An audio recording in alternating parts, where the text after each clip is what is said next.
clashing here, and this season it has definitely gone the way of Team Spirit. But while they both have 2 TI wins apiece in this organization, do you know what the win rate matchup is, Avery? I think it's like 65% Spirit. Incorrect. It is a dead even 50-50, 25 wins apiece between the two of them. But again, this roster of Liquid has suffered at the hands of Team Spirit. Maybe I have some recency bias. Yeah, it could be. Thinking about this year, some of the recent matchups, because I feel like it has gone Spirit's way lately. Maybe some of that's just Liquid not being in top form. I think if they figure out a little more of this meta, they get cooking, we're starting to see some of the pieces come together. This matchup is going to close significantly in terms of that win rate. So I do think these two teams are evenly matched in their primes. Just a question of who can find a little momentum here today. I think Spirit are definitely favored going into this series, but that's not necessarily a bad thing for Liquid. Like, I think it can be kind of nice to go in as the perceived underdog, and then there's more pressure on Spirit. Not necessarily a team that feels pressure a lot of times, but it can relieve a little bit from you. I'm surprised that you thought it was so heavily in the favor of Team Spirit, given what we talked about yesterday, which was that you feel like Team Liquid's playstyle matches up very well against Team Spirit, and that does persist through many of their rosters. When they're able to cook that. I guess when I'm thinking about this year, I feel like the meta has slowed down a lot, and Liquid haven't been able to drive that tempo we're used to seeing from this squad. You know, we haven't seen like a Mickey Furion game where he ends the game at 30 minutes. Yeah. It's just not happening. So to me, that alleviates a lot of the pressure from Spirit in this matchup. I don't think Spirit are going into this series worried about getting run over. I think if anything, you're more worried about the speed Liquid play with in terms of connecting to moves, ganking you, the threat on the lanes. I think whenever the Mirana comes out, you have to think about how do we push lanes out without chain feeding across the map. That is why Liquid like this hero and what it gives you. It gives you that chain stun potential, and it gives you Moonlight Shadow to maneuver the map quickly. You need like Ghost Shove, or you need heroes that can impose a similar threat onto Liquid's cores. That is one thing I do like about the Lina pick and the Tiny here for Team Spirit. It gives you a counter threat. Like, maybe you don't want to shove that next wave with the Necropost. Maybe you don't want to shove that next wave with this Ven. I think Lina is a hero that can cause Invoker some issues, but you have to understand the matchup really well. You have to execute it super well. The ceiling's really high, the floor is really low between these two heroes. Okay.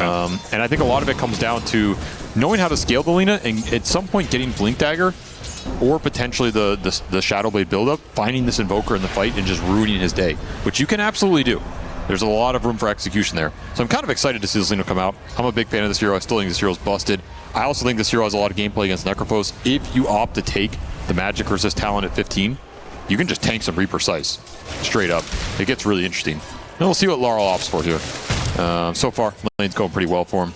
I mean, most of the time, he's not going to be aiming to use that Reaper Scythe on Lina anyway. No, right? for sure. His biggest modus operandi is going to be, you know, go on this Tiny, threaten him, get him to half HP, Reaper Scythe. And that's why, in some ways, I kind of like what Liquid got here in the draft, game 1. I think they cooked.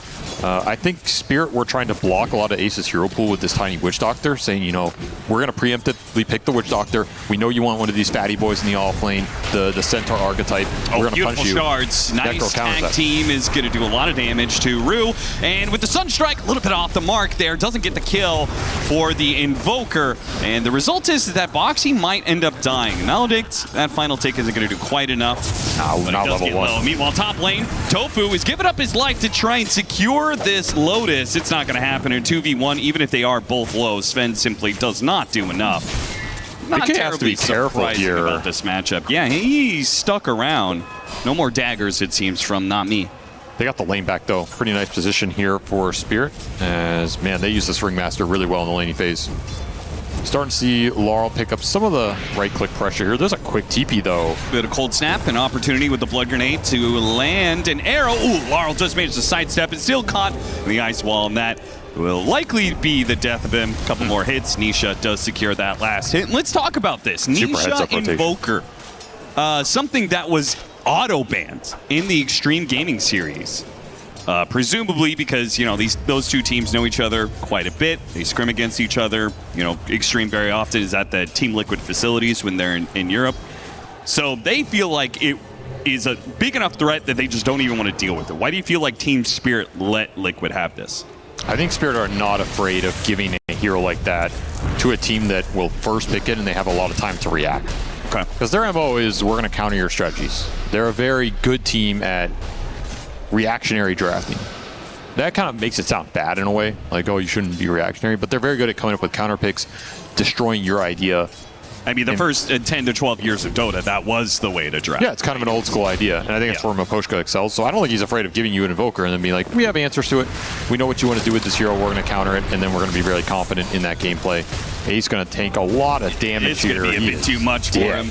Yeah, pop the Fairy Fire, and it still wasn't even close. That's super nice. Any bonus kills you get down here with the Witch Doctor against the Necrophos are going to feel really good because you are playing this tiny into Necro. It's one of his worst matchups.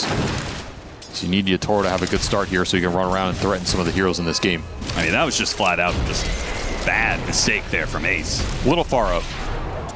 Maybe a bit different if he's level 4 and he has Ghost Round. He can dodge some of those hits, but another dagger lands. Mickey ticking, but not quite dying. The Sunstrike tries to find the kill onto Not Me. Not quite enough, though. Tag team turns some damage back around. Boxy wants to make sure that Ace is not under threat here a second time, especially with that TP on cooldown. And taking a look at the CS, Team Spirit is doing very well for themselves. They are leading in all 3 lanes, not by a massive margin, but just a bit. Meanwhile, it seems like the supports on Liquid have still managed to maybe make up for that loss of CS. Some nice rotations. The rotation mid helped the Invoker a lot, so Nisha's doing quite well here in terms of net worth. He is going Hammer, it looks like. Could be nice to get some tower pressure in this game. 6-minute power rune, maybe you can deny it. Unlikely. Nope. Laurel is already That's a good one. That's a real nice one here for the Lina. Brawl just continues bottom. This is Oh, what a cast bounce back. Dude, Boxy's got to be so angry about that one. The Sunstrike is going to be shared between the 2 heroes, but Ace might be able to run the bolt down here. The heal's doing a lot, but Tofu adds some much needed. What a rotation from Lina. That's going to keep things completely on the side of Spirit. They even find an extra kill on Tofu. He's got one more leap charge. As long as he pops it before an avalanche or something comes through. Man, with that rotation from Laurel was so important because otherwise that might have been Ace walking away with the double. Perfect time, perfect place. He's doing that without boots. Sometimes it's pretty difficult to connect these LSAs in the early game when you don't have that move speed up yet. And it's Witch Doctor heal, MVP of this bottom lane. Yep. It's doing a lot against the Necrophos early. I thought the Witch Doctor pick was going to struggle more because they managed to find a tanky offlaner that doesn't care about Maledict as much since you have some sustain. Yep. But he went the early heal point. He's counteracting a lot of the lane pressure from the Necro, and then they're just getting these all-in attempts with the level 2 Maledict. They played this lane really, really well. This is not an easy lane for them to run away with here, and they came out with, you know, a 700 gold disparity between this Tiny and Necrophos. Just straight up outplaying Liquid here. Yeah, nice I do think that this has been one of the issues that has plagued Liquid this season is that there are some times where this Boxy Ace duo are not up to snuff with the rest of the competition when it comes to the lane. The lane's definitely been an awkward point for them. Dire's middle tower is under attack. See if they can muster up some moves in the mid game, but Spirit are going to be happy farming for the first set of items here. You want to get Diffusal, Pango, you want to get the Tiny to the Echo, probably Blink build. Lina in particular, this hero's a lot slower than it used to be. I think people still have this concept of like, I'm going to dominate lane with this hero mid and kind of run away with just playing with nukes around the map, but this hero, she needs levels. She needs Boots of Travel almost every game. You need the item after that, usually Boots of Travel Kaya, like level 10. Then you can start to like, Boots into a fight, throw out 2 rounds of spells. You're pretty effective at that point, but it can be a little slow to get there, especially if you get ganked. Yeah, again, the meta is kind of slow right now. So many of these heroes are going to be played differently than they were in the past. Liquid as a team is definitely slowed down quite a bit. And you can see it from their drafts. Sven, Invoker, Necrophos. I mean, this is just not a lineup that I feel like Liquid of 1 or 2 years ago would be no chance of them picking something like this. Does scale pretty damn hard, though. Yes. You're going to have Alacrity Sven, the Invoker late game, and then this front line from the Necrophos that even if you kill him, the other 2 cores are also carries. So, and that's where I wanted to lead to. Do you have a draft that you favor in the late game? Because they both are going to scale a lot. I have to favor Liquid a little bit just with... If it goes ultra like we saw yesterday, 60 minutes plus, and you have Invoker Mirana and the Tusk Snowball save, yeah, I think it's going to be really hard for Spirit to lock on to heroes and find the big kills. But this Lina is a real wild card. Like, this hero can do some insane things in 5 or 6 slot territory, especially just starting the fight in a weird way where you you know, you have this flame cloak, you find some initial stun into burst damage. If the snowball doesn't come out, maybe you're just able to sit there and deal the highest DPS in the fight. It could get real weird. So that's my one wild card for this, but otherwise, I think if you're Spirit, you definitely want to find more action in the mid game, particularly bringing Yatoro into this game with the tiny build-up. Whatever he prefers, get him active. Arrow, not the longest duration. Snowball's still going to land, though, and they'll catch him on the Reaper's sight. So the first rotation of Ace off of those Boots of Travels is a rousing success. You got to be very happy with that. Super efficient. He can go back through the gate, potentially, if he wants to get back to bottom lane, or maybe just hangs out here for a little bit. All space for the Invoker, too. Nisha just not being pressured at all in this early game. Liquid have to be very happy with the first pick Invoker going unscathed. You don't get that every day of the week here. Yeah, that is one thing Team Spirit do. Their two supports are much worse at putting pressure on mid lane. 100%. They don't interact with Invoker well at all. And I was going to be... My thought when this Invoker came out, I thought Spirit were going to first pick something like Clockwork. Just get some simple gap close, a hero that's annoying for him that can maybe enable some other heroes that aren't as good as directly interacting with him. Suddenly you have a gap close mechanism. The other answer used to be Void Spirit, but they probably feel that hero is just not good enough. Yeah. I think Pango's kind of like, you know, it's solid against Invoker, but it hasn't interacted with him so far, so you're giving him a very free early game. I mean, Ringmaster does have to be a good answer to Invoker in a different way, right? With that box save is super good against him. Tofu, not dead yet. Moonlight Shadow is going to allow him to live a while longer. In fact, he even has some wand charges, so he's pretty good to go. Meanwhile, the Tiny actually came through the gates as well. Now, he's going to go back through. They were looking for the fight up here into the tower, especially with the Rolling Thunder potential. They'll just take the nukes, farm up the Diffusal, send the Tiny back bottom. No pressure going into Spirit on this map right now. That's going to be the Meteor Hammer Invoker. If Nisha feels he can start running at some towers and doing some DPS here. Otherwise, you just got to be wary of the Pango's strength in these team fights once that Diffu comes out. Should be strongest hero on the map at that point. Yeah, it's rather spooky. So Liquid likely looking to be dodging fights around right now. Nisha trying to... This is a nasty Invis rune. Yeah, he's got double sentries, so he is already spotted Laurel. I think Nisha's just trying to waste his time a little bit, act like, oh, maybe you could get me. Maybe I don't know you're Invis.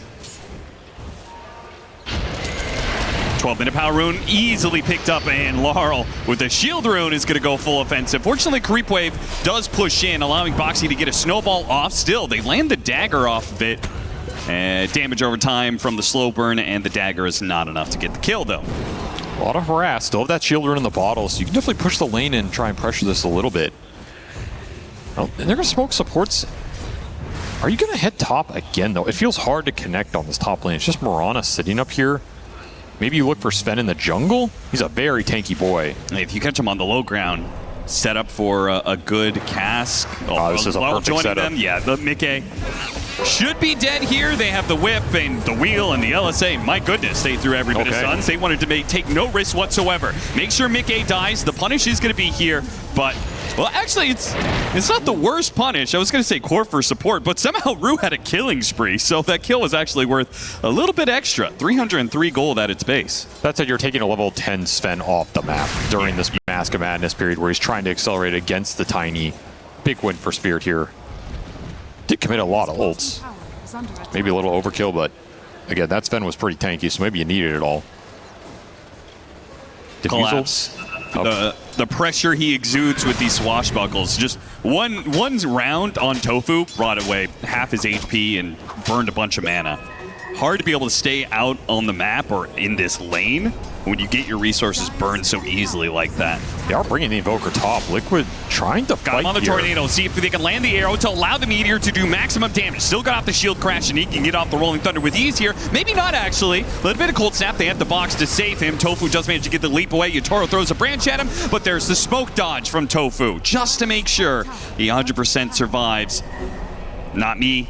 Yeah, going back up to that high ground, trying to bait him in. I mean, Team Spirit got to be the stronger team in these fights right now, so understandably, Not Me is trying to dare Liquid into fighting him. They do have Ace coming over. The Centaur stomp. The Centaur stomp. That just ruined Ace, who was looking for the Reaper Scythe kill onto Not Me, and now he's in big trouble. Yeah, mana burn.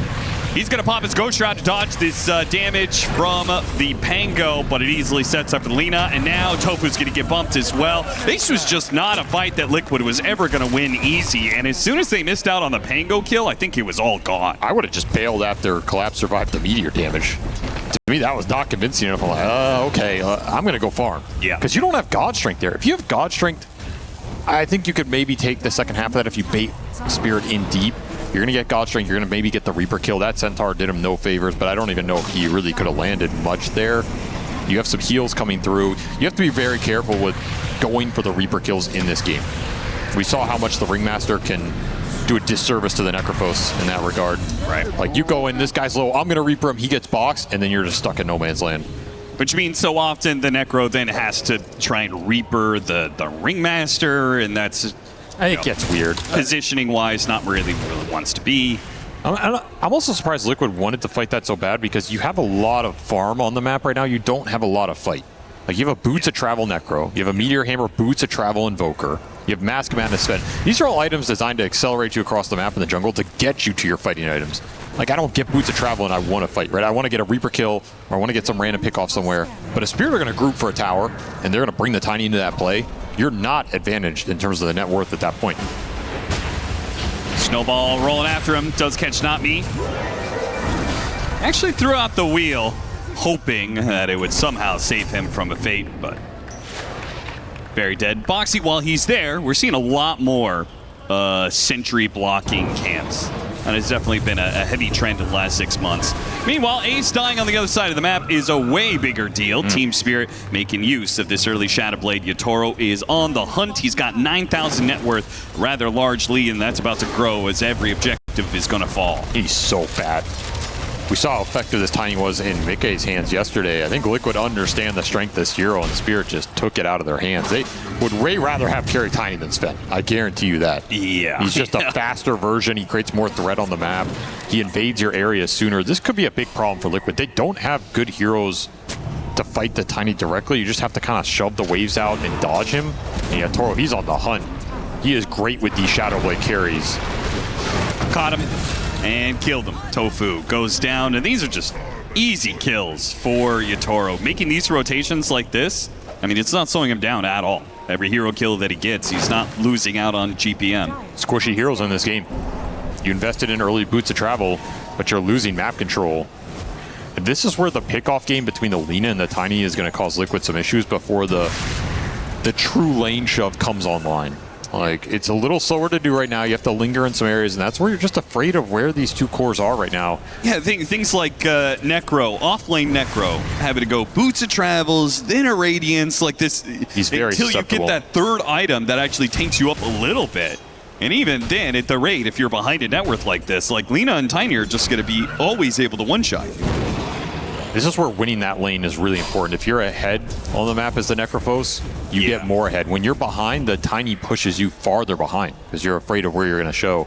Even if you buy a Wraps right now, I'm not sure it saves you from the full Tiny combo with any follow-up. Yeah, I don't think so either. I think it might be some sort of weird game where you have to just rush BKB third item on Necro. Maybe. It's also not a spell Tusk can save you against. Avalanche is just way too annoying to blink into. We're also seeing Tofu. You talked about the Mirana. I thought one strength you didn't say about the Mirana is... Oh, Nisha looking for big plays. Rune, if the arrow lands, it's real good, but it does not. And the opportunity is gone, and instead it's going to be Nisha dying. And look at Not Me coming in from behind with the wheel as well, making the retreat real difficult for Liquid. They're going to bleed out multiple heroes here. It's the two supports and the Invoker. Spirit looking in prime form right now. They're not forcing any bad moves. They're connecting everybody to the fight. And it's Liquid who look pressured to make something happen. But again, you just don't have the items for it right now. Mickey's going to try and get something here. Trying to get a fast kill on Rue, but now he's going to get Avalanche. Now he's going to be stunned up. The Reaper Sight does manage to cut down, and at the same time, Yatoro doesn't threaten Mickey. That is the one hero he's going to have a hard time bursting down. The Maledict will do enough. It's close. 150 HP left over in the end. That's something. He almost kind of botched that play. He didn't get the Stormhammer off before the bomb silence. That was a little weird. That was... But you get the job done. Got to protect your wards against the Ringmaster illusion. Oh yeah, going back to the Mirana, right? I think one strength of this hero is also how much it farms and can scale into late game. We saw Tofu, he was playing like, it reminded me of like Snaking playing Enchantress, playing in the enemy jungle, taking away their neutrals all the time, right? And he's just breaking smokes, he's easily able to get out with Leap, and he's just, you know, slowly sapping away your map, your economy. You should be the most farmed hero when you're playing Mirana in terms of supports. And he can't do that this game, because you talked about it, like Tiny and Lina are very good pick-off heroes. It makes it a lot more difficult for you to play on that side of the map. I mean, Tofu hasn't really done any of that, and it's mostly just been trying to set up arrow kills, which have been a bit hit or miss.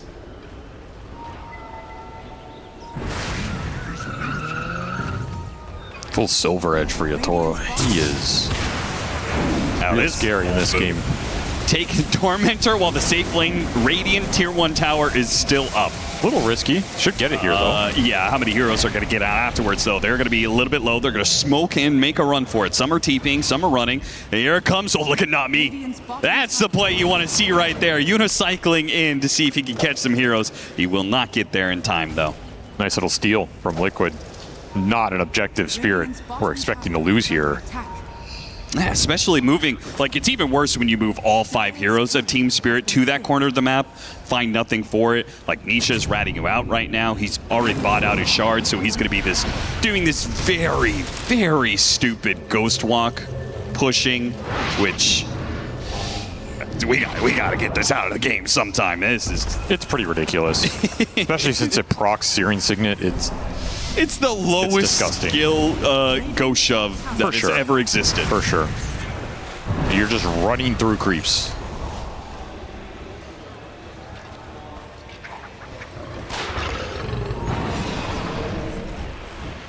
Need some blink daggers to punish this. Even then, it's pretty difficult to find this guy. Liquid trying to set up something for Laurel up here. All right, so Laurel knows the Invoker's here. Nami's going to try and spring forward and catch him on the Essence Distiller. Almost had him. And got him on the dagger. It is a great item against Evoker here. All right, so some heroes showed. Immediately back to the other side of the map. Team Spirit with more map control. They're the ones who control the gate, so they can be moving back and forth a little bit more efficiently, but it's a game of cat and mouse. They're trying to hunt down these Liquid heroes. And Liquid so far, right now, are doing a good job dodging them. They're getting more off the map. This is what you want with the double bots, plus the Sven. You're going to farm a little faster right now, but not by much. But these items should pay off, particularly the Radiance for the Necrophos. If you can get to a couple items worth of survivability, you're a lot more confident to enter that fight. I'd say the Blink for Boxy is also huge here. He's pretty close, 100 off. Gives your cores a lot more confidence to just go in the fight if the snowball save can come out.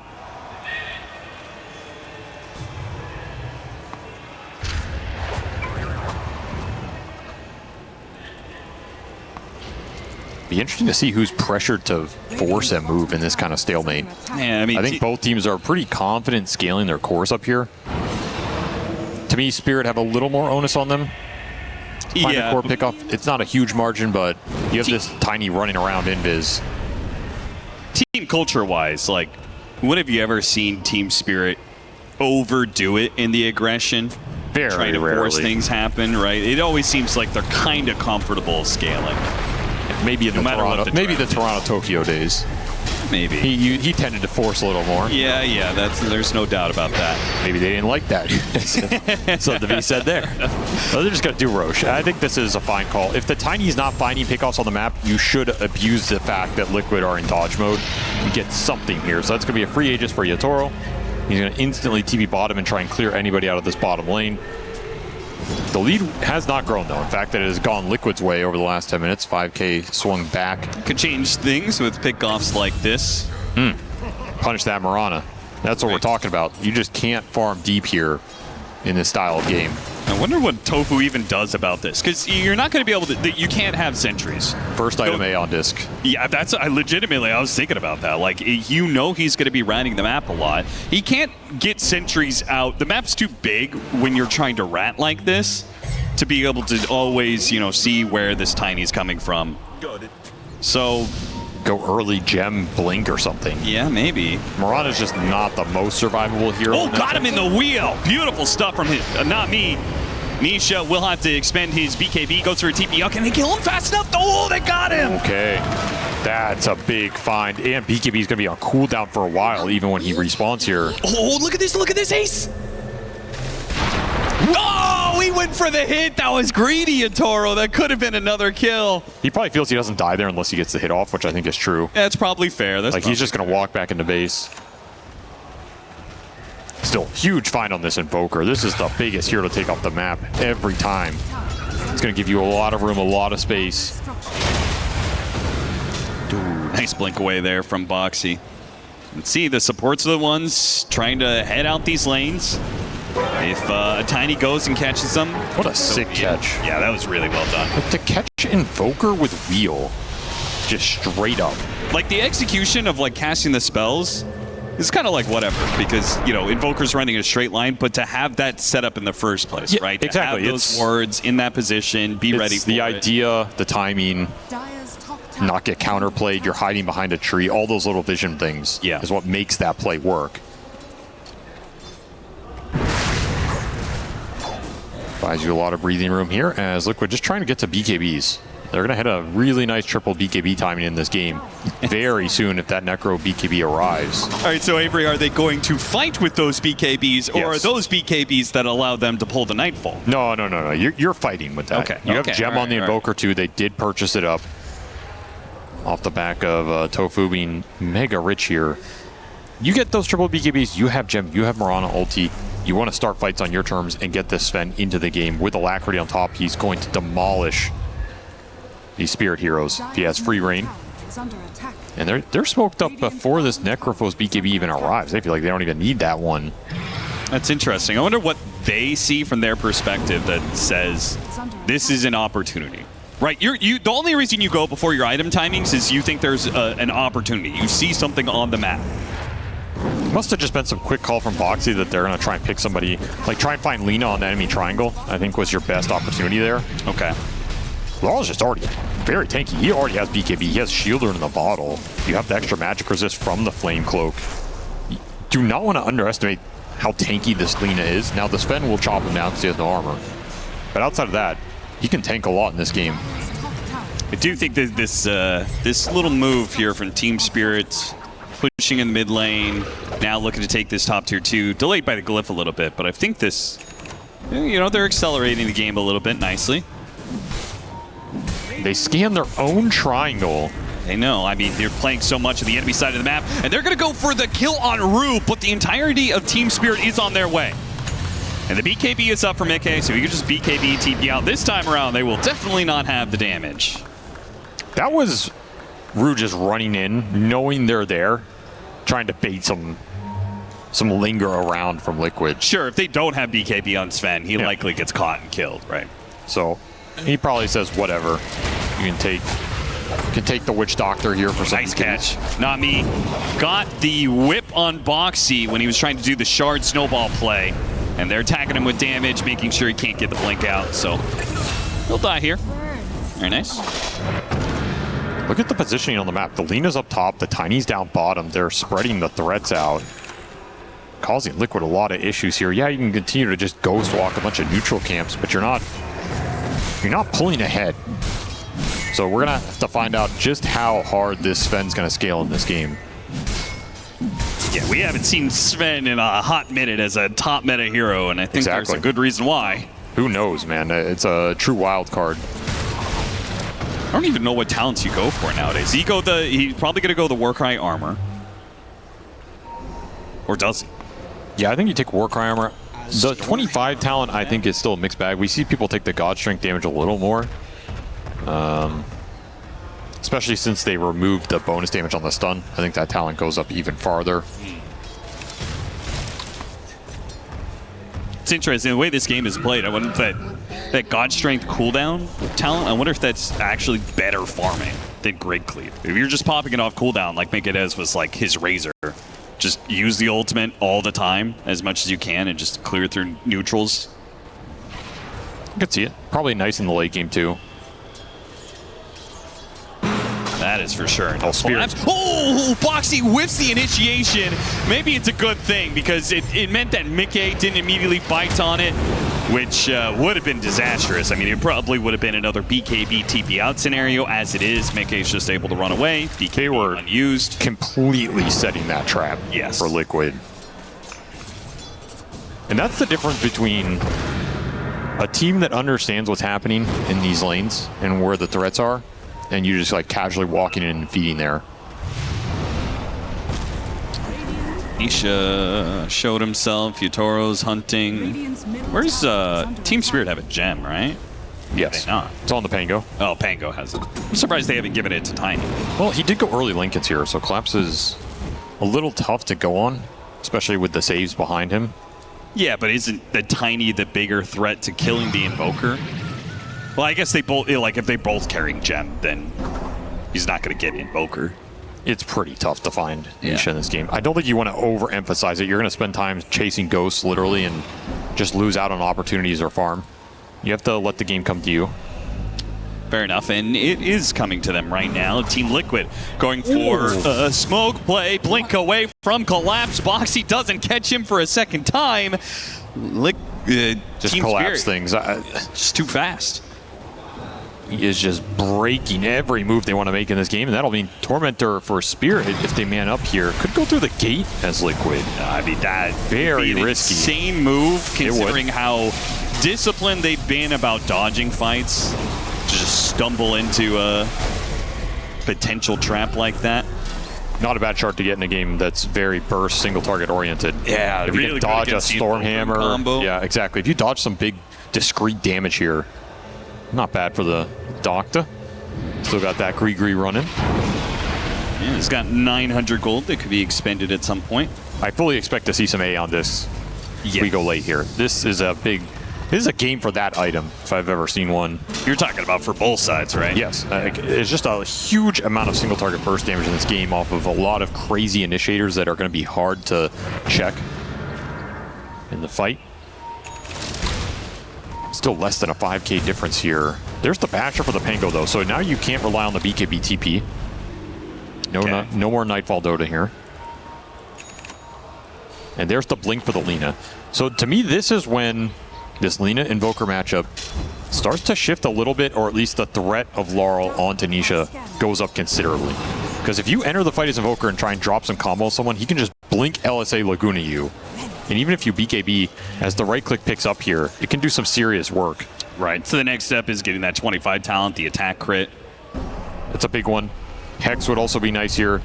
You can continue to scale the magical single target burst threat. You can also go back into right click with items like Parasma. We'll see what Laurel opts for here. Yeah, I think Scythe, when you already have Blink Dagger build up, that sounds pretty good to me. You also have two other. If you go Shadow Blade. You have two other physical damage cores.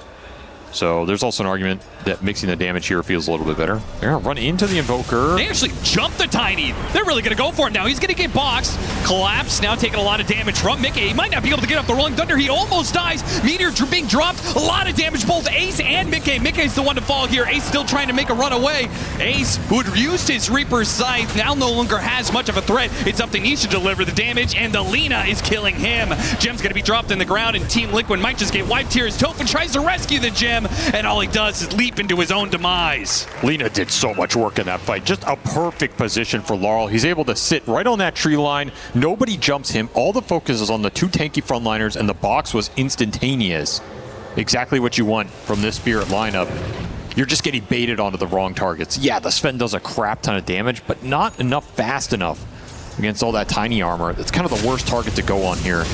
Yeah, in a way, it was almost good that Collapse was so close by. If Mickey had been able to kill him there, then maybe the fight, right, he doesn't run into the Lina as much, but just didn't have quite enough damage. Collapse is tanky enough, and then it comes back through. And sick LSA. Absolute havoc on him. He landed stun on the Invoker and the Tusk as Boxy was in the middle there, and then he lands another one on him. Nasty stuff. That's the power of this hero. And this is why this hero always wants frontliners. Like, yeah, he has two range supports. That's not great. But the other two cores for Spirit know their job. You got to go in. You got to tank some spells so that this Lina can play the full fight. And it will carry you over that hump. This is what we're talking about. Like, yeah, we can see it. Liquid want to rat the map. They feel more confident about their late game. And looking at their draft, they do have some late game heroes. But Team Spirit, as you said, let the game come to them. And that's exactly what happened. Liquid tried to actually take some sort of offensive action. And Team Spirit were well set up for it. I mean, it feels like Liquid would be more even in this game if they never made a move. That is true. It feels like all their moves are actually bad. But the moves could have worked. So, you know. Yeah, of course, of course. They really need the Daedalus on mid guy. I think that's the biggest damage upgrade they can get. Yeah, to get that. You also really need the Alacrity to go out on him before he jumps. They're going to pop into each other once again, but this time it's a tiny jump to Sven. Can they get the wheel? He's actually turning to hit the tiny as best he can. Yatoro might die for this one. Now Mickey has to run. Collapse. He's going to roll through him and finish him off. Boxy almost dies to Lina. Lina being threatened by Ace. Meanwhile, poor Tofu is just getting chain stunned. But the Rolling Thunder ran out. Tornado comes in. A punch in the air. No swashbuckle to get out. And it's Liquid to win it. Finally, the offensive fights from Liquid pay off. Boxy does tick out. Just some of the burn damage here. Yeah, that slow burn, it mounts up. It mounts up. But there's no way Laurel's going to threaten anybody here. And that is a solid team fight for Liquid. That looked real rough with how it started. I thought Mickey was going to get chain stunned by that wheel, but he's able to get BKB off. That makes all the difference there. And this time, the Lina is farther out, not able to have that immediate impact. How did that? That was so close to landing. It was. Does get the Alacrity though, and you're able to lay into the tiny with the Alacrity hits. That is the damage you need. He kills 3 there with some extra cleave. Ends up being a pretty good team fight for him, even though it goes down. Beautiful tornado timing.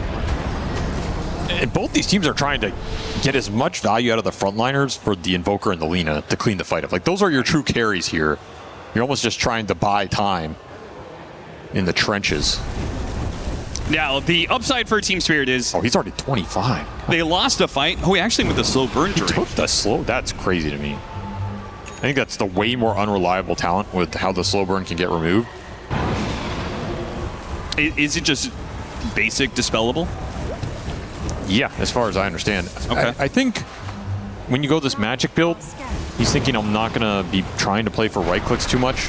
I just want to get a volley of spells off, kind of reset position, get another volley of spells off. It does do a crap ton of damage with the spell amp as well. You got to remember your spell amp is amping the slow burn.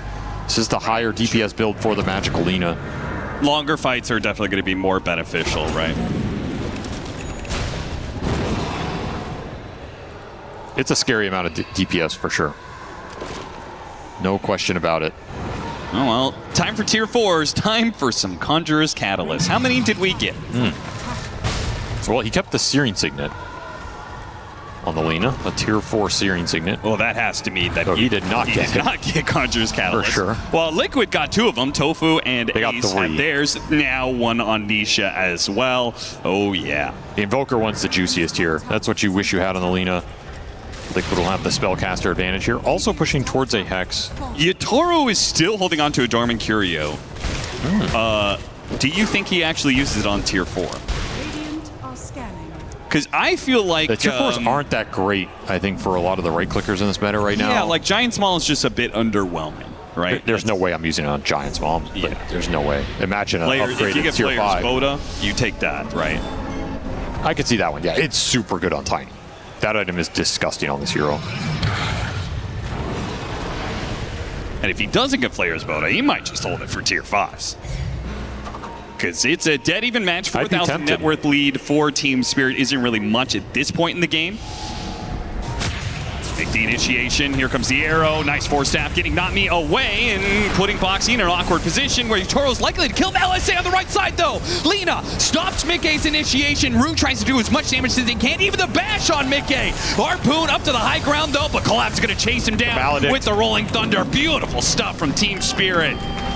How did they find him there so quickly? Yeah, seriously. It was right as Mickey was about to make his blink in. Nisha gets dodge, collapse here. It's the bash that he's afraid of, pushing him back with the Deafening Blast, and now the BKB is expended, and he'll be caught as well. 3 down on Liquid side. The Spirit supports are just so fast and decisive. That is what separates them from a lot of other support duos in my mind. Like, they do not hesitate. The second that LSA landed on the Sven and they saw him, I'm assuming with flying from the Flame Cloak, he was like dancing over the Roche pit. Yep. He just instant jumped with the Witch Doctor and tried to cask him. And honestly, Liquid got lucky that cast did not bounce. It could have just perma chain stunned them right on the spot. But you still are able to land the Maledict. You're able to survive with the switcheroo. And that's just a rough fight. This is kind of awkward. Team Spirit went to Roshan afterwards, but they're not healthy enough. with an Aghanim Scepter, that arrow came through, it hit the Tiny, it did the Starstorm, and it's just dangerous enough. Team Spirit feel like they have to take the fight. They have to take the fight. And the numbers advantage, they do manage to burst down Tofu, but it costs not me his life. Ace doesn't have the Reaper's Sight, so he's really not much of a threat. Spirit know it. They're just running in. He's going to chase down, and Ace is going to die as well. Got off the Ghost Shroud, he'll live a little bit longer. Maybe it's different if he has like 25, but again, without Reaper's Sight, it's just kind of like, okay, he's there, but... Another sick call from Spirit, recognizing the situation, not afraid to overcommit with low HP cores because the Reaper's on cooldown. They just instantly go. Like, there's just almost no hesitation. I cannot believe Nami just jumped in there like that. He basically jumped with nothing, died instantly, but then you get a good fight. Because I think Liquid are just confused at that point. Because if they don't play that as fast as they do, they don't catch Liquid, you know, a little bit out of sorts, and Liquid just kind of pokes at you with these spells. Roshan then swaps over to the other side. Like, then things get really awkward. But, as you said, the speed is the name of the game for Team Spirit in this.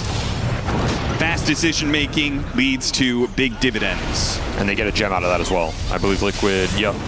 No gem for them when you're running this Invoker with the Ghost Walk. That's going to really sting here, especially against the Tiny threat with the constant Silver Edge initiations. So these gems are invaluable in a game like there's a full Abyssal for the Pango, even more control for the Sven. To me, this is the anti-Sven item. I think Sven hates playing against Abyssal more than any other item in the game. Yeah, I mean, the fact that so Collapse valued that item so heavily that he still doesn't have an Aghanim Scepter. Right? I'm totally fine with this. I think if you go in there and you Abyssal Sven and then you bash him at any point, you remove half of his BKB duration, that is the hero. Like, he will get slain in these team fights without BKB available. You have to get a lot done in that window. Yeah, is there any hero that's more dependent on that BKB window? Any carry that's more dependent? I feel like Sven's got to be number one. Little pick off. Oh, what a cask!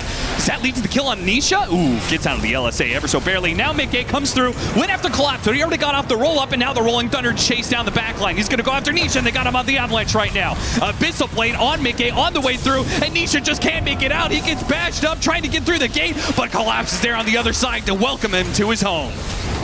Ace went in with this BKB. Nobody's really low enough to be threatened by him. They are going to offer him a way out, but with so much mobility on the side, they're able to give chase, and the damage is just not there, man. They try and get a kill on Collapse, even if they did manage to get that. It is Liquid almost getting wiped inside of their own base. Beautiful chase down. Multiple target prioritization. The wheel is displacing everybody in the fight. The Sven jump did not work out due to some more quick reactions from the Pangolier. It's so hard to jump this team. And after that, it looks easy. Double Laguna, a lot of slow burn damage coming out, and you're just running people down. And once that fight is broken, once the Sven has to retreat, there's no hope of turning it. The Pango's just rolling at your Invoker. He can't turn that situation. You got an Abyssal on the Sven on the way out. Just a nightmare in terms of the control coming out from this lineup. I mean, they have 5 stunners. If you don't get something done in the first few seconds of the fight, you're not out controlling this lineup. It's impossible. Yeah. Ace's off-lane Necrophos is still trying to get level 25. It almost has a Shiva's. But frankly, this is twice or maybe the third time now that we've seen this hero just, even as it gets the farm, there are times where in certain matchups it just can't seem to do anything. Anytime these Reaper Scythes are just too difficult to land. Spirit did a decent job addressing him. You have the box save for the Reaper, and you have a very good matchup in this Lina that's going to always cause Necrophos problems. Very tough hero to gap close, very high move speed hero, very high magic resist hero. You don't have a lot of options here. And as Lina's pushing towards 30, all the talents are pretty nice on this hero. He's going to scale even more. Yatoro's out of control. Like, these two carries are just behemoths. If you bring down one, it feels like the other is going to have so much time to just wreak havoc in the fight. Hey, you talk about how the burst damage is so important. 3 pendulums on the side of Team Spirit, nice. One of which is the Unleashed Pendulum on Tiny. Oh, so 4,700 HP, and 39% of it is delayed over the course of 5 seconds. You're just not going to kill him in that window. Mid-soup, man. Well, that's a lot of damage there. Did he actually pop the Reaper Scythe? He didn't, but now he's been stunned up. He doesn't have to use his BKB. Ace actually holds off on it. Still thinking about that Reaper Scythe, though. Opportunity. Mickey getting caught in the wheel. They don't really have much of a save. Boxy's trying to, operate there, but he got his snowball blocked by the Lincolns. Wait, what bumped Yatoro there? Did he get four-staffed or something? I didn't see. Like, the Sven jumped he was just gone. Yeah, the Sven jumped him and he bounced away, but he did not harpoon. That looked really awkward.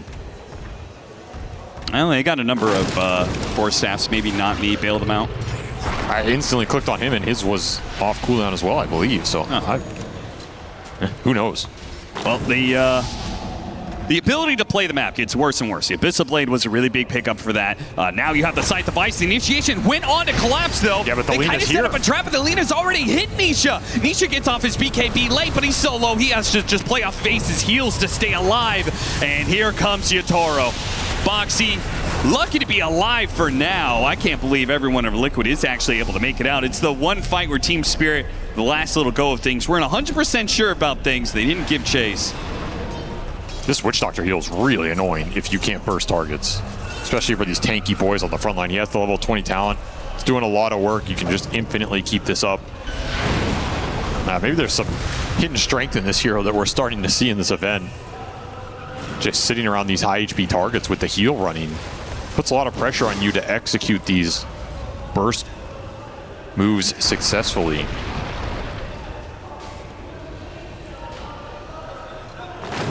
Scythe of Ice for Laurel, and he's getting to the level 28, so soon he's going to get the other round of talents and actually be a lot more dangerous in the right-click department. Yatoro has his 25 with the toss charges, so another thing that can threaten these heroes. Liquid are so dependent on BKBs, but what happens if you get blink tossed, chain tossed into the follow-up stuns of Team Spirit?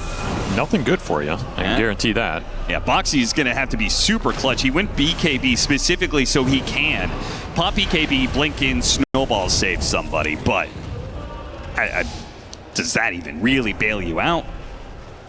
Or are you just setting up for a bigger LSA at the end of it? You have to connect Alacrity Sven on one of the Pangor, the Lina, I believe. That is your one way to winning a fight. And the Invoker combo has to come out. Somebody has to get Reapered successfully. There's a lot of things that need to connect here for Liquid, down 30K. And if they could stall this game a bit, they can get 25s on a couple of their cores, which they just don't even have that influential 25 talents. You don't think the Sven one with the Alacrity, right? This combination of things. I feel like that big of a flat damage bonus. They're small. I view them as damage upgrades, but it's not going to change the fight setup. And I think that's the biggest issue, is finding the heroes you want to find. Who are you jumping here? There's just no easy targets.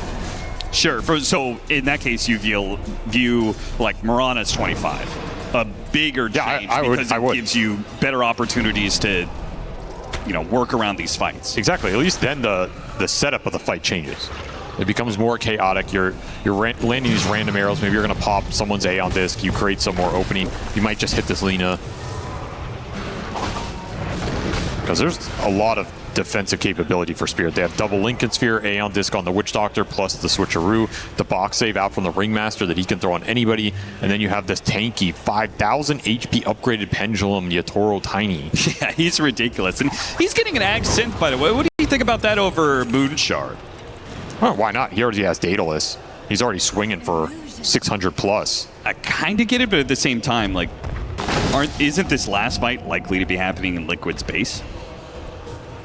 You gotta plant the trees for him, Okay. Well, Team Spirit are chill. I say we're gonna wait for Roshan here, which is the preferred area for them to take a fight. If Liquid would want to come out and challenge them, I'm sure they would be happy to oblige. Satanic on Mickey, which will help give him a bit more longevity, but again, he's still very dependent, especially against all these stuns on the BKB. Level 25 was finally achieved by Ace. So he's got the spam of death pulses. Has to be some crazy execution here. And look at that positioning from Rue. Oh, he's breaking ankles. Super nasty, and they're going to bot 2 on top of him. Tofu's playing to set out the Sentry. Meanwhile, the initiation went on Collapse. Collapse got the box Great save, box. though. And now they are likely to be okay. As look at the trees raining in on Mickey. Mickey just can't hit anything, man. He pops a Satanic, and he still dies because there's just nothing to run into. Liquid make an initiation, and they can't get a fast kill. They can't get a Reaper's Scythe opportunity, and they can't even keep Mickey alive. Maybe they get Nisha out. The gem was a little far away. Oh, pump fake, pump fake. He's like, maybe I Reaper's Scythe the Witch Doctor? I mean, there's nothing else that has been given to me. It's funny. Wait, Team Spirit are not. They're trying to hunt the Invoker. Now they're going to turn back and go for him.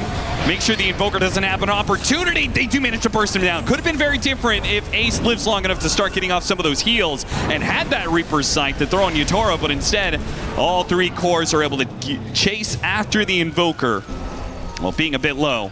Maybe Nisha can make something happen here. No, he's just out. Not going to wait for the next round of spells. He does not want to risk getting swashbuckled or avalanched just to try and save Tofu's life. A heads up TP from Yatoro to close the gap at the other side. There's some glimmers of hope in that fight for Liquid, but ultimately, again, the Sven just can't play the long con here. Yeah. Too much control. The Abyssal goes out on him. The box save goes on the first jump target. And what's he supposed to do? Yeah, look at the damage. He can't hit anything. Kiting around constantly.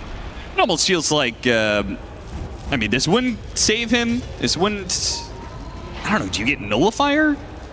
Try and deal with the box? Like, if you get the stun on Collapse and you get the Nullifier, you can chain stuns and actually kill him for once. I think somebody has to find Ringmaster while you jump. I don't think there's another solution. Get through this Lincolns, have a poke damage with Blink Scythe, instant response. Nice tornado to try and stop it. Bailout Boxy gets off the BKB. There's still too many issues. Collapse is going to try and pull him out of position. Blocked by the shards. This stays on top of Boxy. Not dead yet. Jukes the last bit. Collapse does not opt to go for the swashbuckle kill. Oh, went in. Doesn't want to risk his own life here. Double Lincolns. Now the box saves. So many opportunities to save. And Mickey again. It's a BKB God Strength, but he can't hit anything. And now the whale got Nisha. That's the death of him. That's going to be another buyback surely forced out of Liquid. And even as you take that fight, you won't have God Strength for it. Or unless they take it right away. Last few remnants of this ability. They blink in, try and chase after him. Spirit wise to it though. They got out right as the buyback was used, right as the Sven was looking for the initiation. Team Spirit just playing too perfect right now. Too disciplined, too ready. Anticipating all of the moves here from Liquid. Aeon Disc starting to come out for them, but I think it's too little too late. Just nobody can tank the burst damage on the front line. About to have a level 30 Lina as well. These 2 carries just completely out of control. And you're saying, what can Sven buy in this game to change it? I mean, that's the issue with Sven. He's always struggled in these ultra late games. Yeah. His kit just doesn't scale as well. I mean, you just compare what Mickey's capable of to this Tiny. It's not a fair matchup, man. Yeah, and the thought process is like, okay, the other 2 are going to be, creating enough threats that, maybe he only gets 1 kill on this Sven, and then he gets kited around. But you have a Necrophos coming in, maybe giving you another kill. The Invoker's going to burst down in third person, then you've got numbers advantage, and you're able to do what you want. But Necrophos is also suffering, and feels like the only core who's actually able to deliver consistent damage, every team fight able to put out a lot, is the Invoker. And it's never enough to get a kill. Even then, against these 2 supports that are just saving supports, it's tough. Yeah. Like, it's really tough to kill any hero right now. And a 40,000 net worth lead makes that even more difficult. And Aegis might make that nigh impossible. So Liquid feeling compelled that they have to contest this, or making their way across the map to do so. Nisha is not going to join them, though. Collapse just sitting on the hill. Reading the move. Looking to break any smokes once again. Check inside the pit with Sunstrike. Did hit 25 on the Invoker for the Radio Blast. It's a minor control upgrade here. Arrow will land on the Tiny.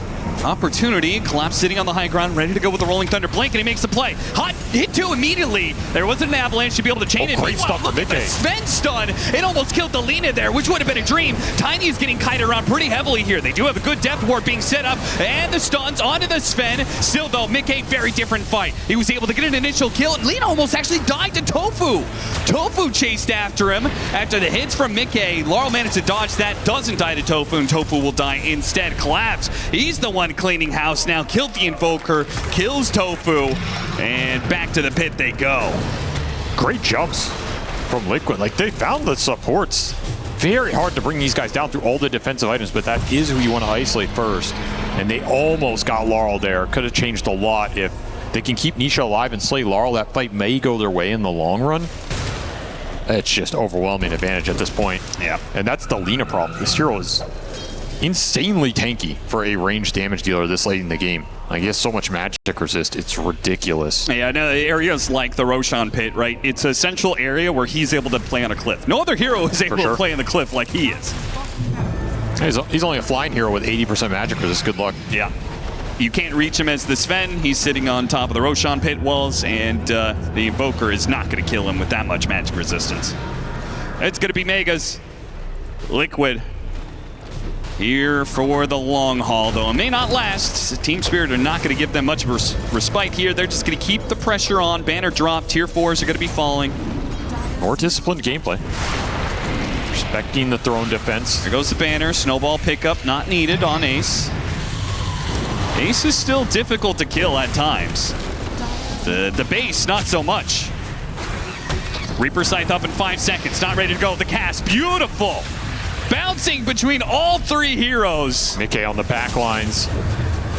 Will be able trying to do what he can, but it's just a BKB TP out, and now he has to try and go through the front door, and that has been an indomitable force of Team Spirit. Collapse and Yatoro just simply too tanky, too much of a menace to the Sven, and yeah, these casts are just devastating. Rue has been killing it in that department. A buyback from the Sven. Who cares? Yatoro just chain stuns him up again. They finally drop the Reaper Scythe. It's still not enough to get the kill, and he had the extra life of the Aegis. So even as they do kill him, it took everything they have to kill this tanky Tiny. Now he's going to come back in his second life and get both of them inside that avalanche. A celebratory toss-up in the air as Team Spirits will claim victory in Game 1. Yeah, Creeps will finish the job while they're farming some heroes. Adding to the stat pool here as a very convincing win for Spirit in Game 1. Did not work for Ame in his blue hair, but maybe it's more about the elements than the color, but it's also not a water hero anymore. That's it's true. A robot. He went for the automaton skin. What does this signify? He did not play with it yesterday. And yet today he decided to equip it. So perhaps Yatoro is getting into the spirit of the Dark Carnival. As we all enjoy the nice, beautiful season of Dota 2. That is true. We also have another Siggy. Nisha also rocking his most played hero. 134 matches of Morphling for Yatoro. 116 matches of Ember Spirit for Nisha. A lot of experience on these two boys. And trying all in the Tide Hunter. Bring that Watermelon down with the Maledict. He has to recommit and pays the price for that rune attempt. First blood to the Witch Doctor. That's the power of the Maledict right there. How much a First Blood does for the Witch Doctor, though, I'm not convinced that is much of a game changer. The experience probably more valuable than anything. If you get to level 2 and 3 faster on this hero, you can sometimes just all in people again with the Maledict. So could be a scary lane for Collapse over the long run.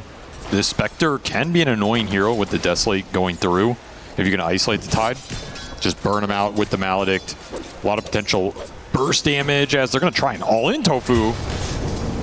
He just gives it right back. Okay. Collapse striking right back. I don't, I feel like this is... Okay, Spectre is better at being aggressive in lane than maybe she's ever been. Yes.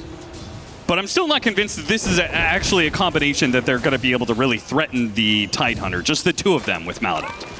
I think it's enough. With Maledict, Dagger, Shadow Step, some Desolate hits going in, it's a lot of damage if you can start to run someone down. So I have some faith. See how well this Morphling lane goes for Yatoro as well. Seb said this is a free lane for the Beast. I can absolutely see Ace free farming up here. Not a lot of pressure going into him with this duo up here. Yeah. Very passive lane for Spirit. You're just trying to secure farm for the Morphling, not get aggressed on too much. If you can get some pulls off, that would be amazing, but all the potential, it lies with Liquid in that top lane. So I could see them doing pretty well on both side lanes here. Mid might be the big problem area, but that is always going to be the case when you first pick Ember. You are giving your opponents the entire hero pool with a bunch of cheese counters in it to deal with this hero. They go for the Monkey King, not the hardest cheeser here, right? It's not the Huskar, it's not a Viper, it's not a Sniper or something, but it's a very favorable lane. It can get a little out of control if you can get some big Jingu hits up, and it's a very easy lane to rotate into and fight with. That's the real threat of the Monkey in this matchup. It's like, if you bring supports here, you start crashing this lane, Liquid gets sucked into that skirmish, and he's just building Jingu stacks off the Ember. It can turn 1 kill into 2, into 3, suddenly you TP back in, you die a 4th time. It gets out of control really fast, and Monkey can take that and start winning other lanes with it. So you got to be really careful around the mid lane in this game if you're Liquid, and potentially play reactionary. Try and bait some dives from the Monkey, TP Boxy in, land a clutch bushwhack, get that turnaround kill. That can make all the difference here in this early game. And Laurel is very good on the Monkey King. 77% win rate. Do you think of Laurel as an oppressive mid laner? I don't really. No. Mostly because he's not a Huskar player, right? He's a very difficult player to beat in lane, and he's a very difficult player to shut out of the game completely. Like, he will always find his entryways, he will always find impact in the team fights, and he's not given a lot of farm priority from Spirit overall, so that is his strength. Maybe that's where it is, because I was looking at it, his best stats are, his highest win rate heroes are Monkey King and Snapfire, who I would say those two are very oppressive mid laners, right? Usually counter pick matchup, or at least Monkey King often a counter pick matchup. So maybe that's probably what it is, right? If Spirit don't give him that much support, then when he is in a position to really win his lane, he really thrives. Also, if you're not going to get the support, then being in a position where you can kind of fend for yourself, Yep. and not have to be like, oh, I lost the lane, I need stacks, and there are no stacks, well, then you're just screwed. Yeah. Probably works out a little better for him. So I think this is the type of hero that can work really well. I think Puck is also kind of in that category. Like, pretty hard to destroy the Puck on lane, even if he's not demolishing you. But Laurel off to a very good start here early. 20 and 15 for that Monkey King with the clown nose on top of it. Yeah, he is killing it. And by it, I mean denying creeps, apparently. This will create a large opening in that mid lane. I don't know if Spirit have the best supports to go there and snowball it. Especially if you leave this Morphling alone, he could just get pressured out of the lane. Same with the Tidehunter against the Maledict. So you have to be a little careful with how many resources you try and pull into mid here. But there's definitely an advantage being opened up by Laurel that you would like to exploit in almost any situation. I guess that it's one of the downsides of this hero winning its lane. It doesn't have an ultimate that's like super impactful right away, right? No. But you can take that point in Tree Dance and just leap in, start running people down. That's true. All about the early items here. That is what we've seen many Monkey Kings do. In fact, the early meta of Wisdom Shrines, when Monkey King was being played a lot, was all these Monkey Kings would always go to the enemy Wisdom Shrine, set up with an ultimate, and be like, okay, you have to fight into this. It's the classic maneuver to try and get value out of that ult early. You could see it here. You will be very strong on the map in order to make that move. You're going into a lane that maybe is a little annoying for him to fight if the boars are already set up there, but that kind of requires the beast to read this move and be positioned for it. I think you could make it. I think you could make it. Tofu gonna get low in the bottom lane. Step forward, trying to shut out Collapse. Let's manage to get a two-man Maledict here. Mickey will try and play off of that one with the Shadow Step. And the dagger does finish him off, so perfectly fine trade-off. Collapse is still going to be happy getting experience out of a rough lane, but not happy about dying, no doubt. You're happy getting Spectre extra kills, that's for sure. You also get the earn charges on Mickey. The other game we saw him play the Spectre, he went the early earn, and he just never got charges for so long. So that's a big deal here, especially as you push towards the level 6. Haunt plus the earn plus the dagger is almost a guaranteed kill on the map. His level extra threat in the tank. See if he ever upgrades it here, if he just leaves it casual. Trying to sneak a kill on Yatoro. Caught him on the bushwhack. Follow up Maledict. Not likely to be enough damage. No. But a bit of harassment. Pretty rough matchup for the Witch Doctor overall. Just not a spell that does a lot against him. Does kind of kick him out of lane, at least for a bit. Radiant are scanning. Can we talk about a draft? Game 1 to Game 2, right? Whenever you lose this Game 1, you're going to make some sort of adjustments in the draft. What do you feel like the biggest adjustments Liquid made?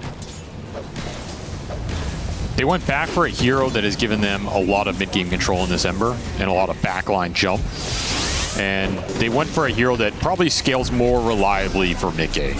Okay. I don't think we're going to see the Spectre run into the same issues to spend it. Like, this is a hero you can always have guaranteed impact in the team fight. It's also a hero that can kind of just break formations very easily. Yep. They have a lot more formation break with the Ember and the Spectre, which I think is an interesting concept against Spirit, who in that Game 1 were very good at putting the frontliners on the front line and making you deal with them. Here you can kind of just bypass that. There it is. He held on to level. Now he's going to pop the Wukong's command underneath the Wisdom Shrine. Team Spirit, I mean, Liquid might still all in for him, even if it costs Tofu his life. Gets one. If they get the Monkey King for it, might be worth. Now, Yatoro comes in through the back and does get the other support, but ultimately the Wisdom Shrine is defended. Who do you like that more for? 2 supports for a mid Monkey King. You take that if you're Liquid. Monkey's supposed to be the strongest hero in the early game. You take him off the map, you get a Shrine, you get a lot of XP for that kill. It's really nice for the Ember, who is a little bit behind. Those situations can go a lot worse for you if he has backup. He just had no backup. Plenty of heals available here, and in fact, they're going to go after this Dark Willow. Bushwhack doesn't land, so a TP out. And now it's 3 heroes trying to hit a Tidehunter without Maledict. That's just not really going to work for them. Ace on the other side. The Monkey King bounced right back. After that death, he still wants to play here and TP away from Ace. Nicely done. So those are 2 moves for Laurel that have not been successful for him, despite opening up that mid lane advantage. A little sad in terms of him trying to build early game momentum here and break the game open. Especially if you're giving power runes to an Ember Spirit. Oh, he got a good one too. I'd say this Ember maybe even stronger on the map right now with the haste rune in the bottle.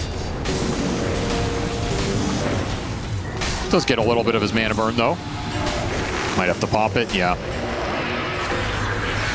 Maybe go after Collapse. They did manage to get the Maledict on him. Nisha can provide enough magic damage. The Maledict will be a threat and eventually take him out. So Collapse, who was trying to get a recovery off of clearing through a medium stack, and just ends up dying.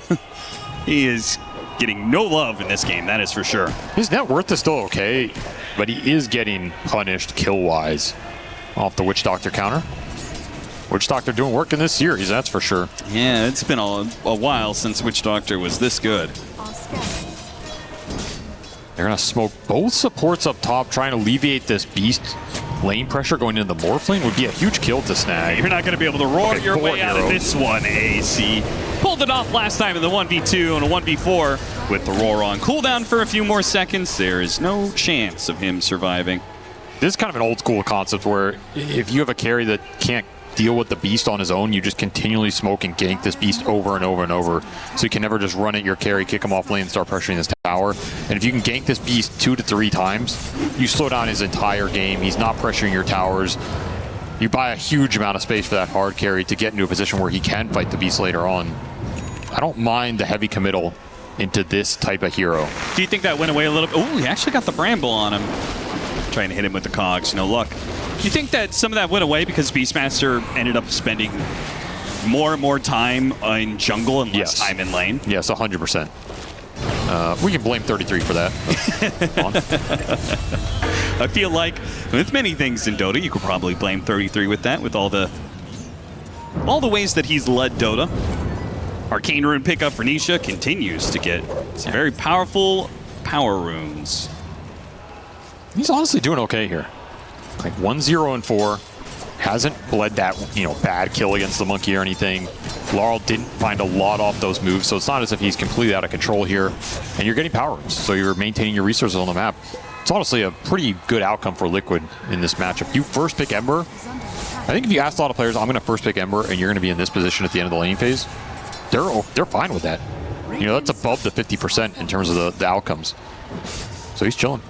Can go into the fast vessel here. You will stack the urns, but that's okay. It's just kind of a cheap mana regen item for the Spectre anyway, as you push towards that Radiance, and you have some good matchups here if you're Mickey to scale into. Like, I like the Spectre against the Morphling here. It's really annoying for Yatoro, especially if he waveforms in and then you get haunted on. You're just kind of a sitting duck. How do you build up the Spectre? Like, you still get Radiance for the farm and stuff, but Those second, third, fourth items. It's almost always Radiance Manta. Here comes the Ember Spirit. And you already used the waveform on Yatoro. Nice Bramble connection. Mickey isn't opting to join in on this fight. Gotta be careful, the Monkey King here. Gonna pick up the 2 supports. Ace still has his Primal Roar, but he has been left alone. He's gonna roar and run. Dire's top tower is under You can't really get far enough away against him. No shot. So he's just stalling for time here. Spirit, they know the point of attack, and they are not afraid to bring numbers into this Beastmaster lane and continue to shut down the momentum there. That's a really dangerous fight for Liquid. If you overextend and you give Laurel free Jingu stacks on the backside, and then he's just going to start clearing through you, it gets real dangerous real fast. Then you're going to have to commit the Spectre in. And that might not be the fight that Mickey wants to join, as he is free farming bottom right now. I really enjoy watching, it's kind of cathartic, watching pros walk into cogs. Because then it's like, okay, it happens to everybody. Oh, there's the isolated Desolate damage. Looking pretty good. And it does mount up. I think you just go with the Radiance Manta here. There's a possibility for like a faster Orchid in this game if you think you can connect it on some of these cores, but I don't think that window's going to be too big. Spectre. Oh, he got bounced into it. Completely isolated. The Witch Doctor was going to try and come in, bail him out with some extra heals. Again, Team Spirit bringing more numbers. Despite having, like, I would say, kind of equally mobile mids, it seems Spirit kind of one step ahead. Their supports have been on point this series. They're just landing every spell. Like, these Brambles have landed every time. In the previous game, a lot of the Ringmaster spells were exactly on point. Not me. Beast in this series so far. And Rue right there with him. Look at this, holding the high ground. They're once more just reading the play. Yep. There's just no opportunity here for Liquid. Would love to kill this juicy Tidehunter again with some Maledict. We'll land a 2-man Maledict. And the Bushwhack, well, it's dodged. Now the Terrorize attempted, but they dodged the Terrorize, so. Laurel is still going to hit a really good boundless strike, so they're committing so much to be able to get the Stark Willow kill that they're going to hit by the Ravage with the Cogs off the top. God. That was beautiful from Spirit.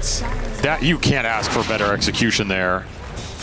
And it's Liquid forcing the play. They know the strength of the Ember. He had a full wand and an extra bottle charge. He got nothing off due to an absolutely perfect chain stun. Root into Boundless Strike, into Hookshot, into Battery, into a Cog hit, into Ravage, into another Cog hit. Like, just nasty. Nasty stuff. Curse Crown procced as well. Look at the chain stun. Curse Crown. Wow, that was so good. It's just so hard to attack Triangle if teams are ready for it. Yeah. You can feel that's a bit of a forced move. Yeah, maybe in a lot of situations you can get the Ember out of there, but what are you achieving? And they're going to try and send it straight back. Well, they don't have Ravage this time, boys. That's some serious hate. Will work out a little better, I guess. Yeah, they want to make sure that Collapse doesn't get the opportunity to farm these Ancients for free. The downside is you committing all the attention here means you're not kicking the Morphling out of top. Which means Ace has to go back to the jungle. This tier 1 top is going to stand. Yatoro gets a lot of solo time up here. You have to question, is there a point where this isn't worth it anymore? Break the Tidehunter, and he will die, but he'll die to the neutrals. He didn't even get the kill. And of course, Laurel is always here to get at least one of these supports. The thing is, you can't do this. To do the same. I mean, it's just mid laners hunting supports on both sides. Double chain, slight, and away. Wait, he went back in. Did he want to do that? I don't know. I mean, he does have the Spectre to back him up. If the Bushwhack had landed, maybe they could have killed Laurel, but instead, Laurel kills Nisha. He's getting Deso charges. Uh-oh, Mickey. He's going to be run down rather easily by Yatoro. Oh, boy. These are some big missteps for Liquid. Massive. You can't be beating. Oh, big Cask with the ultimate going off as well. That's going to get Laurel. Look at it go. And Ace, and Yatoro's going to waveform away, and there's the disengage through the cogs. It's got the Helmet Dom creep, and he's got a spooky one too, the Ancient Prowler Shaman. So you really can't afford to get isolated by this beast now. He's very far, very high level. Same with the Morphling, but the beast is going to be able to exert the map pressure a little better here. You have to bring numbers to deal with him. Ravage is up in 3 seconds. Collapse Signals that he wants to defend this tower, does not want to give up map control. There's still that ancient stack there, and all in on the Morphle. Immediately in response, hits 3. Yatoro's still gonna die, but the damage, well, Tofu's still alive, man. These heals are constant. They have to throw extra spells on him, which means they have less for Ace at this point. Hookshot grabs him. Nisha trying to play the edges here while Ace is in the middle of hell, and he's not getting out anytime soon. More cogs. Nisha, of course, is always gonna look for that support, but not going to get it here. Boundless Strike actually still nabbed him, and he's stuck. He has to go for another Remnant in order to get out. The Curse Crown is going to land. Try and follow him. And they just take the kill on Boxy instead. That's good enough. Got some of the beast creeps, too. Decent amount of gold. Liquid do get the tower. And the Spectre gets in, gets out. This should push Mickey to a pretty okay Radiance timing here. Not the fastest. Did stomp off for the urn, but yeah, ultimately this will win the stack for Spirit, which is what they were defending this entire time. Collapse will finally get to clear that objective. They got a decent amount of Deso charges on Laurel through all this skirmishing. Yeah, he is very rapidly going to get to a point where he's just kind of like one-shotting supports. As seen here. This is what you don't want happening. Well, if you lose the Spectre here... No, you can't afford to lose this, and it's going to be hard for him to get through everything. Nice bushwhack, though. It caught him, and here comes the Ember Spirit. They immediately drop the wards just to try and play out this team fight with the slight chains. Yatoro, he comes in clutch here, morphs into the Ember Spirit to get the disables there. Laurel caught in the bushwhack, looks like he's going to take out, but Nisha caught on the other side, push back the cogs, and there goes all of his mana. Once again, Yatoro is here, and he's got a free fight to play. He's so strong with the slight chains. That's a max level chains. Here comes another round. Slow down on Boxy. Actually didn't get the chains. Oh. Mercy shown. Boxy's going to be running. He's going to be running for a while. No mercy shown. There we go. Gets the pick-me-up. Level 13.5 for this Morphling now. Once again, Laurel and Yatoro, their KDAs are out of control. 6-1 and 6 for Yatoro, 8-9, 3 and 8 for Laurel. It's not that kind of runaway game for the Ember that you want to see for Liquid. Anisha, he has 8 kills himself, but he's still pretty poor in this game. Need to win some of these fights convincingly. Maximize the vessel value right now. They are running it down mid while this replay is playing, and might get the kick out on not need to. This Rue is just killing Nisha's game, man. These cogs have been incredibly disruptive. Once again, enough that Not B survives, and he's got Tranquil Boots, so it's not even like he's going to go anywhere. He could still play on the map. They're going to try and push into this triangle once more. Well, there's not much to claim here anymore. The ancient stacks are gone. Ravage is going to use on the Ember Spirit. Chaining up the stun. 3 stuns in a row. With Laurel pouncing on him. A Goomba stomp to the Ember Spirit. Perfect timing again. The execution from Spirit. It is here today. And Ace is going to get Wukong's command slowed down underneath it. More than enough damage. To try and hit him with the Bushwhack and the Maledict. Nice block there from Collapse. Stands in front of the Sharpshooter. With the Radiance burnout, that might end up being enough alongside the Maledict. No, he dodged the damage with that last Maledict. Mickey does pick up a support, but can he get out of this? It's looking tough. No. Well, the cask actually makes things a little bit more interesting, slows him down a bit, but of course the stuns don't last for long. The Witch Doctor heals are doing some serious work. The cogs, the double cogs, do it again, Rue! He is an absolute sharpshooter. Way Perfect too good. Aim. Nisha's like, there's no way I'm letting you get out of here. Oh my god, he went the wrong direction, he went the wrong direction, he knows it too, he's gonna go back, but he's already out. Remnants wasted, ankles broken, and cogs landing. Spirit get the rundown. You know who gets the most damage out of the fight? It's the Morphling, who also gets the most gold, the most XP. That's the last hero you want cleaning up these engagements. And the team is just setting the plate for him time and time again. Beautiful changing of the guard here from Laurel. He dodged, I think, 2 of the Maledict ticks. I think so, yeah. And he dodged the last one, which is the most important. Keep himself alive. This is a little scary of a rundown. Like, you have to respect how tanky the Spectre is, especially if some evasion from the Radiance comes online into the Morphling hits, but you got the spells to do it, and man, that's a brutal way to die. And Team Spirit, okay. The one time you're going to see Rue miss is with the hook shot on a stun target. Yeah, the easiest one in the entire game. Yeah. Too easy for him. Oh, maybe a little bit catch and release. Still should be able to do Tormentor here, though, as Liquid going to force the Roshan. Trade these objectives out. Do it fast enough. The Ember Spirit's not going to be a threat.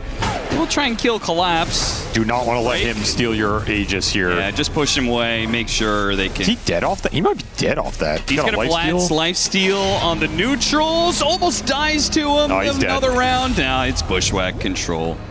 Okay. A little bit of a feed there. Not respecting the Witch Doctor. Do you think that the Aegis changes much for Liquid? Like team fight-wise. A great Aegis carrier. You just haunt in the middle of the fight. You got to deal with the Spectre, with the Dispersion, with the Radiance Burn twice. It's really annoying. So I think it can be influential here, for sure. A lot of this game does revolve around the Morphling, though. I think if Liquid can manage to control the Morphling, they don't have to necessarily kill him at the start of the fight, but if they force the Morph out early and you lose a lot of that damage, then all you have to worry about is some control on the Monkey, and you can kind of push through with the Spectre. But if Yatoro has a free reign... Oh, massive pickup, massive pickup.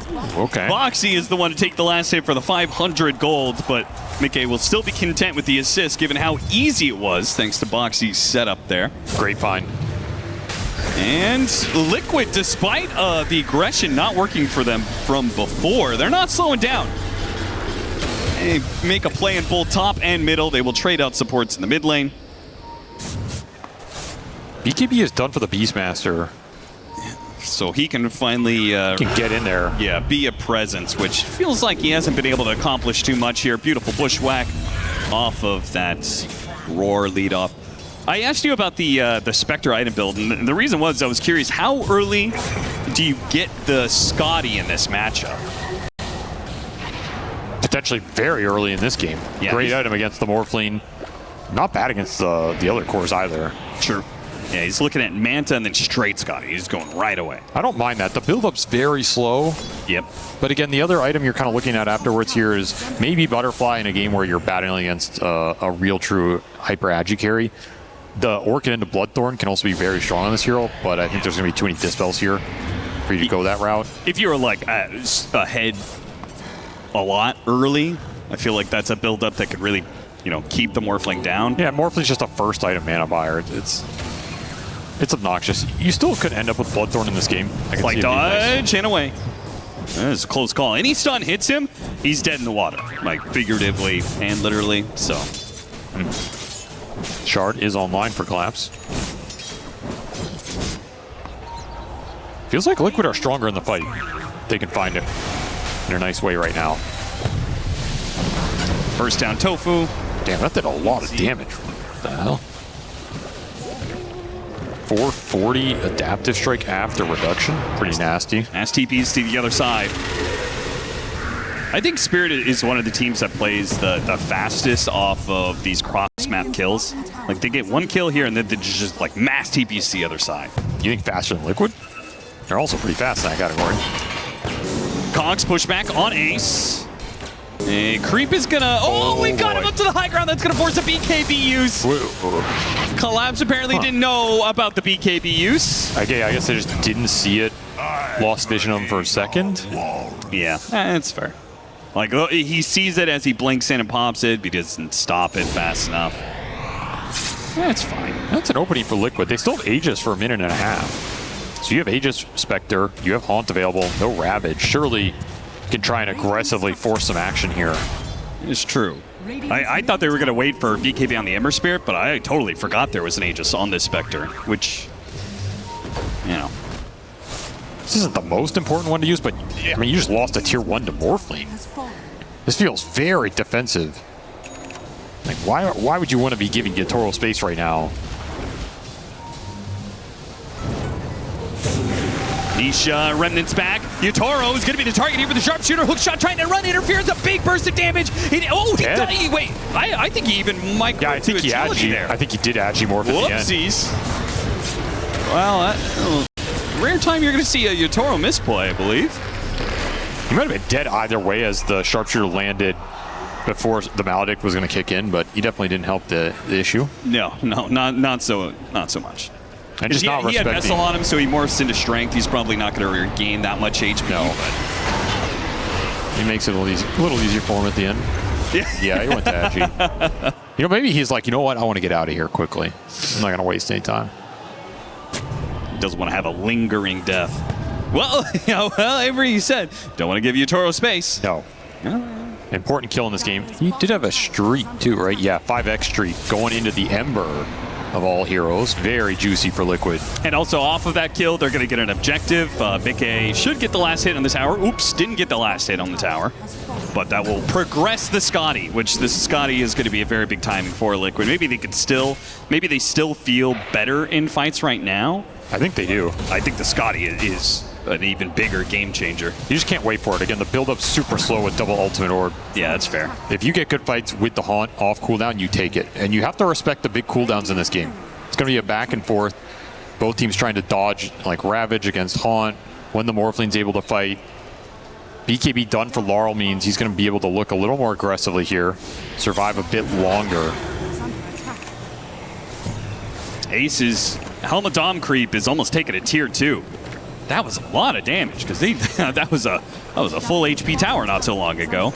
It feels as if Spirit would want to just do a Roshan right now if it were available. Yeah. I think their lineup is not. It's a little clunky. Like they have some map mobility with the monkey and Clockwork. Ace is sitting on a lane ward right now. He's got Blink and BKB, so he's got 2 very fast reaction abilities that can get him out of this initiation. Collapse actually just goes for the supports, which there are 2 of them.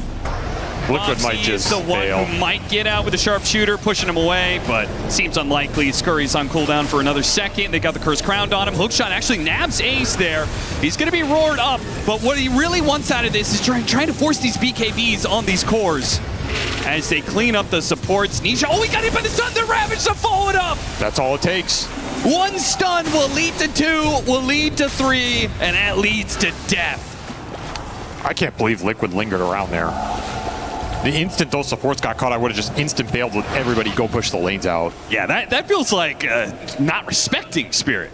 A little bit. Being a little too cheeky there. Yeah, you had BKB on Ember, but what are you really hoping to achieve here other than just mess with them a little bit? They really messed that creep up. They sure did. They sure did. Just get chained. Again, you don't want to use the BKB here, but you didn't have a Remnant out early. Too big of a window against the champs here. Yeah, just the way that starts, I'm surprised. Like, your 2 supports got jumped right away. Exactly. Just leave them and bail, right? Like, it's a big committal of a move for Spirit. There's no Roshan to get. You're not going to lose an objective. Should be fine cutting your losses there. Surprised to see Liquid get dragged into that and then end up losing a big core on top. There's another creep death. These are adding up a little bit. A little extra gold injection. It will be Butterfly for Yatoro versus the Scotty for Mickey. Very strong item times for both the carries in these games. And they should both line up with this next Roshan. So very pivotal objective on the trajectory for both 1 positions here. If it's a fast enough Roshan, Mickey might not have his Scotty done fast enough. Should be kind of awkward. He's a little bit farther away than the Butter on Yatoro off of that fight. Kind of suspect Spirit will instantly try and go with this Butterfly timing. Should be one of your stronger moments in this game. And you're not going to wait on the other 2 cores here. Like when Yatoro wants to send it, you send it with him. Yeah. So there's that Butterfly. Instant smoke. They waste absolutely no time. Again, decisiveness of Team Spirit in this series. And they're going to try and find a pick-off on the Spectre. Yes, this is Spectre farming territory. You're either thinking he's at this ancient camp or he's in the camps behind it. You can dive for him here. The turnaround's not insane from Liquid in this game. Especially with the pattern that they set up, right? They ganked that bottom lane 3 different times off of a deep lane ward that they had. They finally, on Liquid, picked up a gem and found one of those wards. Oh, did they see him? They see him here. He's going to be spotted. Lead off, bound the strike, chain the stuns. They've got him. What a find. What a smoke angle. I like that they didn't give up on it, right? They go triangle. They don't find anything. They just kept thinking, okay, if he's not here, it's not on the left side of the map. They had some really nice wards too. Like this bottom obs on the bottom lane, it's scouting that farm pattern where the Spectre is like going through these camps into that bottom. They know he's not there. He can only be on this upper half. They basically eliminated every camp that Mickey's going to be on in sequence there. And that guarantees that Scotty won't be up with Roche. Yep. In fact, he's going to be dead for 30 seconds while it spawns. If Spirit have instant vision on it, there is a world you just force it. And you can bring it down before Mickey's ready to fight. They don't scout the pit, however. Liquid is going to try and take the trade off. I mean, they see it now. Spirit's doing Roshan right now, then they're doing it. We just got to try and get the most out of it, which is taking Tormentor. Man, what a timing alignment here. Yeah, that's beautiful. You get a Spectre kill, and Mickey doesn't even get to fight for this Aegis. A brutal trade for Liquid. Yeah, they're going to make the most of it with Tormentor, but this is not the exchange you were looking for. And high ground fights are I think it's way more simple for Spirit than in many of these matchups we've been watching, right? You've got a big AoE team fight to play off of with an Aegis hero that is very good at sieging down tier 3s. I would agree. This does not look like the scariest high ground defense lineup of a lot of them we've seen. No. Your biggest worry is stacking for a cask. I mean, that's about as good as it gets. Yeah.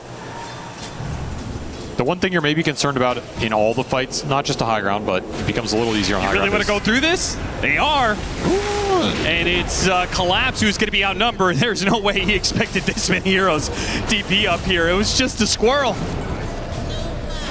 That is Haunt down. Every time this Haunt's on cooldown, you have to think about, our Spirit going to try and make a move? You know, on the respawn, you have some time to farm here. Right, which is where part of the reason Spectre, like, you get stronger and stronger late game, because every single one of these ult pops, if you get a hero kill, well, that hero's gone for 60, 70 seconds, right? And that just leads into a very small window for the enemy team to play off of. They're still going to try and take the fight with the extra life that they have on the Morphling. Hookshot lands on Ace, pushing back with the Cogs. Terrorize on top of that one. Man, they're so good at chaining these disables. Ace, he barely gets off the roar, and he's still going to die. Now, Laurel's going to die for this, because look at that positioning from Tofu. It's just beautiful. And Mickey, well, he ripped through one support. He's going to try and go for another one. Nice bushwhack. Holds back Yotaro. Yotoro's now left alone against all these heroes. He's going to die the once. He's in big trouble. And he's going to be maledicted when he comes back up. If they can hit a stun, a chain, anything like that, it got the maledict on him. Waveform away, trying to get some distance, but of course the chase is always going to be there. The boomerang's placed on, the damage over time, it'll finish him off. Spirit, they thought they had this. They said, surely we don't need the Tidehunter. We have 2 lives on Morphling. Yeah, who's your damage dealer? It's the Witch Doctor for Liquid. Just a full channel Death Ward on a stunned Monkey King who could never stun him back. You're sitting there BKB'd as Laurel, and you're just dying to his support. Insane value out from Tofu there. You took a fight without your Tidehunter, and I think it showed. You just don't have that big presence on the front line. You don't have that AoE control off the Ravage. It takes a lot longer to bring these heroes down. A smart TP cancel from Tofu gets a really nice cask off. It bounces onto Yotaro multiple times there. Full channel Death Ward. Mickey's just sitting here waiting for his moment. Monkey King dead. I get to go in for free. No way this Morphling is going to fight all my HP with Scotty done. Very different situation. Just like they forgot about Dre, they forgot about Tofu. And he punishes Spirit heavily. This is now a game that is in Liquid's favor, a game that they desperately need to win to stay alive in this series and stay alive in this survival stage, move on to playoffs. While Spirit, they want just the 2-0 so they can focus on the road ahead. They're going to have to find a way to scale in this game. And it is never easy scaling against Ember Spectre. Like, that is... It just is not fun for your support duo. It's not fun for your front line trying to position in the fight and make sure the formation is set up correctly, because your formation just gets backstabbed so easily. The fight becomes chaotic very fast. This is not a pipe Tidehunter. Yeah. Aghanim Scepter is going to be done at almost level 20, though, so these Gush Talents make this this timing ridiculous. And Satanic for Yotaro does help his sustainability a lot, which has been an issue here, particularly against the Maledict, kind of just wearing through him over the long run. Pretty unsuccessful Aegis usage, though. I thought Spirit were going to be able to get a lot better fight out of that Roshan advantage. Pretty much got completely nullified. Now this game has swung back Liquid's way. And the Butterfly for Mickey coming out soon. So Spectre continues to get scarier here. Roar lands on Laurel, and he dies so fast to the Spectre. That's a gem lost as well. They just bought that. You just can't get the lanes out. The power of the Spectre Haunt. It creates a threat off of any single stun landing in this game.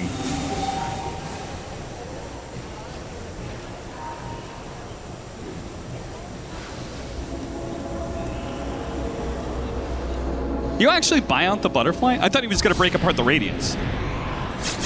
Use the talisman for the butterfly, build up a nullifier. Radiance is just so good on this hero. Yeah. I think it is easily a fine item to keep in your 6 slots. If you want to go the nullifier route, then yes, you break it apart. If he feels that there's not a reason to have nullifier in this game, which I can kind of see, like, this is one of those rare games where I don't know how much you need the nullifier here. Particularly if Beast can buy one, if you really need it. Well, you got to nullify the Tidehunter. Because he's got a Krellis. Does have a Krellis Crochet. He didn't buy out the Axe? Interesting. He just needs to survive more? That's what it signifies here. Buy time. But I feel like Tidehunter is only a hero that needs to survive in team fights when he's got Axe. Right? Like, otherwise, you're just kind of like a Ravage, Anchor Smash, and like then if they go on you, all good. Nisha getting some information right now. Yutaro felt that burn. Maybe Spirit feel they can only win a fight off of the Ravage pop and bringing someone down in that duration. So then they have to make sure Collapse stays alive long enough to... Yeah, I guess even in that scenario, the item is a little awkward. Yeah.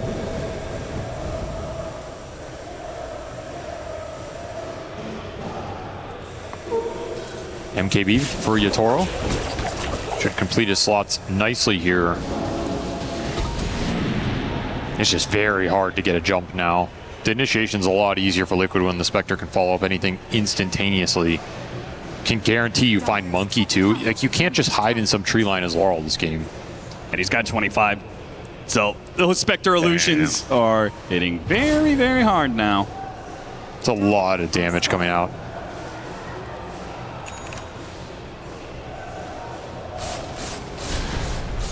Next item, Refresher. I'm down with that. Double Haunt is going to make these supports' lives absolutely hell. Becomes impossible. And they didn't really itemize to deal with that in the first place. Nope. Like, if they had, then maybe that's where the Nullifier becomes more value. But you've got, what, 1 Force Staff and 1 Yule That's what I'm saying. I think he was watching this game. He's like, I don't need a Nullifier here. I'm just going to kill him anyway. And he's mostly been jumping on cores anyway. Laurel's going to stop the Doctor here. They do manage to get the break on Collapse, though. Collapse needs help. He's on a sliver of HP. Is it even worth the Ravage at this point? He's making a run for it. There's that Krellis. The Krellis keeps him alive. Gets him out of danger for now. It does. They survived through it. I mean, it was almost him just dying right outside their base. That was a brutal amount of damage. No buyback. That could have been a high ground push rather easily for Liquid. Instead, he stays alive, and they can go. Gotta look for something here. here. Of their own. Yutaro with the Ember Spirit morph. The slight chains, long range, gets his boxy. Support in the end. Something off of that Haunt. Every time Haunt's down, you have to get aggressive as Spirit.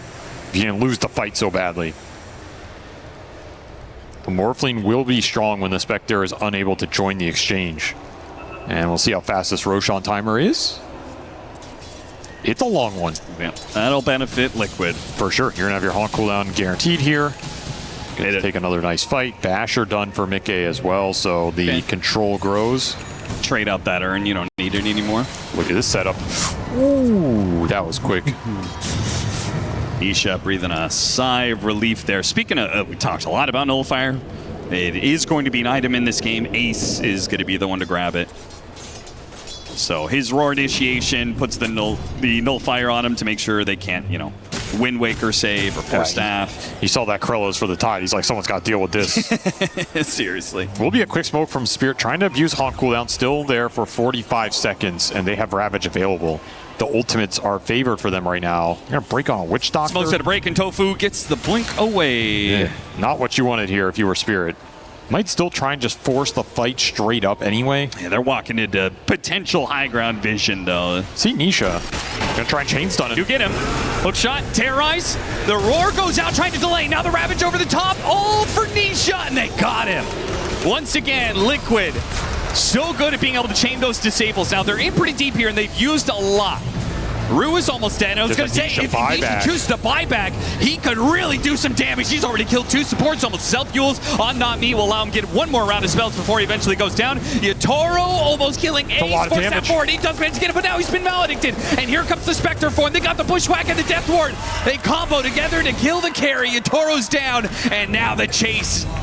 They got Collapse as well. Mickey runs him down in the end. And these are heroes that do not have buyback. Surprisingly, though, now the later Roshan actually plays against Liquid. They would love for Roche to be up right this minute. Not going to be the case, though. They will have 30 seconds while the Morphline's dead if they instantly scout it. Inspector does it super fast here. So we'll see if they end up getting it here regardless. Was costly on the Nisha buy, but he makes up for it. It'll push him to level 25. Kind of a necessary buyback to win that fight. You don't know when that Roche is spawning, so you can't afford to let Spirit get out of here. They chain stunned him again beautifully. Even with the stuns coming out on the Morphling, I thought maybe they're not going to have enough damage as Yatoro got Caskied there, but you have enough disabled to power through it. The issue with these chain stuns for Spirit is a lot of them are the big AoE, the Terrorize, the Ravage. You're using your teamfight control to take one hero down, and that's why this buyback's so powerful. When you come back in here, there's nothing really to regroup around other than just the Morphling's raw strength. And eventually, Yatoro, he's just running out of mana. Yeah. He just doesn't have enough resources to live through all these stuns being thrown at him, all the multiple initiations. The Roche will spawn, and Liquid will scout it instantly, so... Yeah, Liquid sat in the pit, made sure that if it spawned, they would be able to do it immediately, and it because they caught it so quickly, Yatoro isn't even up yet. This is a big concern for Spirit in terms of how do you win this game? Because it basically means you have to take a fight in a way where you can win it 1.5 or 2x with those buyback coming out from Liquid. Be able to get a Roche and then push again. And also, you're incentivized to, like, make this play again on the Ember Spirit. He's the one now with the Aegis. Because it's going to be the same problem, right? Like, yeah, you make that move on Ember Spirit or you make that move on Spectre. Both of them are heroes that can buy back and instantly punish you for it. And that's the issue. The buybacks are so strong for Liquid between this Ember Spectre. That's why the late game's so scary here. You need refreshers if you're Spirit. You're going to need double Wukong. You're going to need double Ravage at some point in this game. That's what it feels like. Maybe even buybacks as well. Like, bait some fight onto an area where you have either high ground defense or outpost defense, something of this nature, and you can instantly get the Morphling in twice. It's real dangerous, though. And this is why Spectre late game is just always terrifying, no matter how much you want to argue the hero's stronger or weaker than she used to be. You have double Haunt with Refresher, and then you have the buyback Haunt as well if you need it. Dude, Tofu, by the way, he still has his Gree. He's got 2,000 gold he can pop. He's also getting no love on the Tormentor. Still does not have his Shard, which, considering how impactful Tofu has been in these games, I would love a little bit of extra security for him. He's rocking a strong triple-double right now. Man's doing work here. Radiant are scattered. He's got a cheese, though. That's pretty nice. He'll fly out the Shard. It's the Aghanim Scepter with the slight charges in. Laurel! What? He was supposed to use the Shard there to get down with the Boundless Strike, but he messed it up. And now he's just going to die there off of the high ground setup. Ace, he does get a hook shot. Ace making the run for it. And once again, Yatoro's left. Okay, do I wait for him in after him in order to get that kill? It didn't work out so well the last time. Meanwhile, his backline's being decimated with the double ultimate. Now he's going to be Abyssal Bladed up. Oh, they missed out on the Croaker stun to chain it all. Yatoro still has a chance to get out. The supports, they're looking a little worse for wear here. This last light, not going to finish off Ruse. So they go back for the Collapse Tidehunter. They do have the answer to the Corellas. It's not going to survive against the Nullifier. A big mechanical mistake there from Laurel. We saw the idea, bait some sort of Haunt on the high ground, and then you just get out with that Boundless Strike Shard. Didn't activate it. Look at Liquid. They say, well, we've won back-to-back team fights. How many buybacks do you really have? We're going to hit the tier 4s. Now, this is them playing without some ultimates here, deep inside the enemy base. This is not guaranteed. Yatoro's just control. But they are super tanky, and yeah, Yatoro's not really good, but they have to use Satanic on creeps just to stay alive against the Maledict Sharpshooter once again. And he gets roared through everything, they kill him. It's just too much for them to handle. They neither have the damage to get through these heals that are coming out from Liquid and these tanky heroes, nor do they have the defensive capabilities to keep Yatoro alive. Is Witch Doctor just broken? It might be. Is that the story of this series? Meta. He is absolutely owning these games right now. This game is just over. GG. GG with the security of a Spectre late game. You know, they went for the triple core late game in game 1. And we said at the beginning of yesterday that whoever came through this little part of the survival stage, whether it was Liquid, Extreme, or Team Spirit, they were going to be a battle-hardened threat going into the playoffs. And now it's just come down to this one game to determine if that will be Spirit or if that will be Liquid. Avery, the start of the series, you gave the advantage to Spirit. Now going into this game 3, has that narrative changed? I think so. I think this is anybody's game. I don't think Spirit looked that terrifying in the game 2. And I think the gap kind of closed in the series a little bit for me. I'm a little more convinced by Liquid, not as convinced by Spirit as I felt watching them early on in this event. That gap has shrunk. I like that it never goes far enough for you to actually favor Liquid. You know, it's like, yeah, Liquid looks pretty good. They actually have a 50-50. No, okay, if you ask me draft, I actually like the draft just straight better here. It seemed like Seb liked it as well. I think the panel did. I think the synergy just lines up really well for me. The only thing I don't like about it is Puck has not been winning. His win rate is atrocious this event. And the hero has looked really weak in some games. You have to get him to that ultra late game territory where, yes, if he's 6-slotted and he becomes unkillable and you get to that Ags Divine Rapier, he's a menace and it will cause Spirit some problems. We've seen a lot go wrong for the Puck in getting there. So that's my one like asterisk on this Liquid lineup is how strong is Puck really? Is he going to get punished in this game? Because there's a decent amount of stun. The Bane is always a great answer to this hero. The instant silence off the Earth Spirit can set up some of the other stuns to land. I'm a little worried for Nisha. Does have the Oracle to bail him out, but you're kind of looking to use this Oracle with the Alchemist combination for some heal amp and just getting him in there. Yeah, maybe if Alex tanking up in this game, you can prioritize the Puck. We'll see how influential that is. And somewhere Insania has a smile on his face, Austin. That's right. Liquid have gone for his signature hero, the Oracle, and it does look like a very good Oracle game. I love the idea when I saw, actually managed to get the first blood there. Tofu ends up getting the final hit over Rue. Yeah, when I saw I was actually very concerned when Spirit picked up the Ringmaster. I was like, ooh, that's a sick pickup. Like, this hero has been doing so well. Liquid seemed to have struggled against it. And then when Liquid also got a save of their own that also counters the box by being able to have a Dispel, I was like, wow, that's actually kind of sick. And then they get a carry that synergizes with it very nicely. There are a lot of saves in the Spirit lineup, though. You have Geomagnetic Grip / Kick. You have the potential Earth Spirit Ags later. You have potential double box if Ringmaster gets Ags. You have the Centaur Ag save. So a lot of it requires some Ag Scepters to come out. But in theory, you could just have so many saves in this lineup. Even Nightmare, Interrupt. I don't know how you're landing a Roar and getting anything out of it. It seems almost impossible in this game. So maybe Control will be an issue for Liquid as we go later here. You got a lot of saves to play through in a Gyro. Gyro is a hero that uses saves pretty well because he gets pretty innately tanky. And if you save him, he can sometimes get another round of flak in and off pretty quickly. Suddenly that fight becomes impossible. He's a nice carry to just kind of put on that front line and play through. So in that sense, I do like the saves and what they can do here for Spirit. Oracle can only dispel so much. I thought you were going to talk about a different synergy here, Austin. I can't believe you haven't brought it up. The ultimate synergy in Team Liquid's lineup. I mean, there is a lot of synergies, but... Sleep. You have enough damage here? Pull him out of position. Tofu. And Collapse should be able to get this kill. It's just a question of whether or not Mickey can get the turnaround kill with the corrosive weaponry, slowing down Rue. It's only level 1, but it does add up, and he does have the movement speed advantage, and he'll just run away from Collapse. Not bad. I do like the support lane swap here for Spirit, though. Gonna get some damage on Mickey with some body blocks. Maybe a lot of damage here.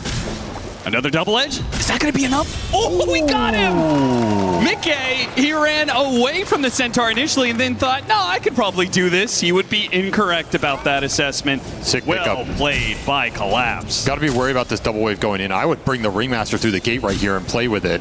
At least force Alk off some of these range creeps. Could be nice. He's busy bottom, though, so see how much Mickey can pick up here. But what is the ultimate synergy on Liquid? I'm glad you asked, Austin. You have an Alchemist lineup. I swear to God, if it's about you pull the Ags to, nope, you pull an Ags to the Oracle. Okay. He has the Diviner deck. He divines. Come on, man. He divines the gold gain and instantly pays back. You played with this Diviner deck. You know how strong it is. Yeah, I have. You get that in gain in the late game. It's been forced upon me by my party Q teammates. It's so good. who play it. We'll see who's the fool in this game. Also, what does that draws mean, the fool? 100% gold gain? Every tick of gold that goes into you is doubled. Okay, so if he were to buy his own Aghanim Scepter, and he gets that 100% gold gain, and then he is given a refund Aghanim Scepter, the gold that he gets from that, could that be doubled? I guess. Why wouldn't it be? You said every bit of gold that you get. Well, that's like a refund, not a gain, you know? Tax laws, Austin. I'll let you figure that one out. Okay, well, either way, that is obviously not going to happen in this game. Because Oracle Ags is trash. We'll see what we'll see. We'll see what happens. Lanes are going well for pull Spirit. back, collapse. They really have put the screws to collapse in game 2 and now in game 3. When he's in a matchup that he can actually win 2-on-2, they say, okay, but can you win it 3-on-2? Now Laurel, he's going to be the difference maker here. He rolls in, gets one of the support kills. Can he battle this out 1v2? It's not looking great for him. They do manage to kill Ace on the other side, though.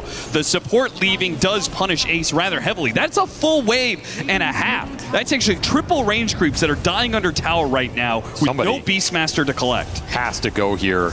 I'm concerned for Ace right now. He's just getting left to the wolves off the boxy rotations, and this was the hardest lane, especially with the Ringmaster being put down here. Look at the setup. Not me was sitting behind the tower waiting for him to TP in. They want to go for the punish. Can anybody of Liquid help this out? The TP is going to come in.